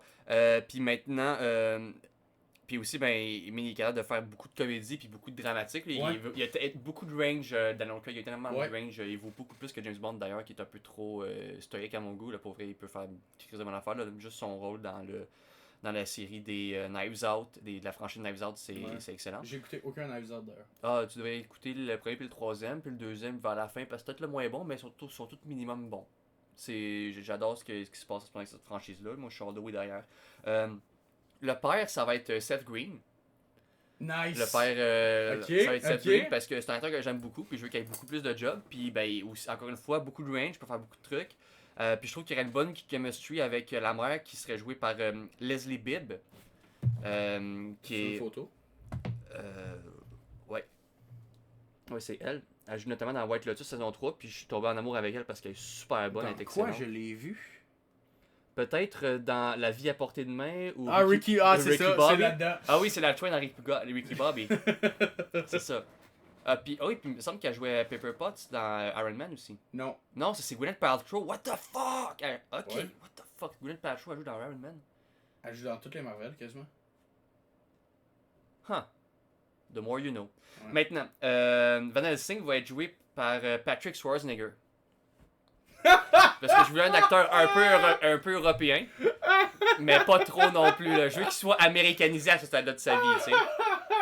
Puis Patrick Schwarzenegger, il est très drôle, puis moi dans ma tête, Van Helsing, il sera pas très intelligent. Moi je veux qu'il soit un peu goofy, un puis peu con. très slapstick aussi. Ok. Je veux que ça marche bien, puis je veux qu'il ait l'air un peu imbécile, mais je veux qu'il soit un womanizer quand même, malgré le fait qu'il est stupide. Et qui est très très vieux là, il arrive à quoi, 90 ans? Non, pas Arnold, Patrick. Patrick Schwarzenegger, ok. Oui, ok, son ok, fils. ok. Oui. Ah ben c'est aussi bon. C'est... Patrick Arnold Schwarzenegger, man. Son deuxième nom, c'est Arnold. Ouais. Ah Ouais. non, mais c'est parfait. Aussi, donc C'est- vraiment, le casting de White Lotus saison 3 se rassemble pour ce film. Ouais, ben il a Et- joué aussi dans Gen V. C'est vrai, C'est il lui a qui joué joue pendant Golden Boy. 10 minutes dans Gen V. Ouais, lui il est là pour mourir et tuer Clancy Attends. Brown. Montrer sa queue, pogner en feu et mourir. Et Et tuer tuer Clancy Clancy Brown. Oh man. Oui, voilà. Et Lex, ça va être Nathan Fillion aussi. Nice! Parce nice. que, pour les mêmes raisons que j'ai cassé tout le monde aussi juste avant. Solide casting, Ouais. pour vrai. là. Ouais, puis le réalisateur devrait être Taika Waititi parce que tout ce qu'il sait faire, c'est des films de zombies. Des films de vampires.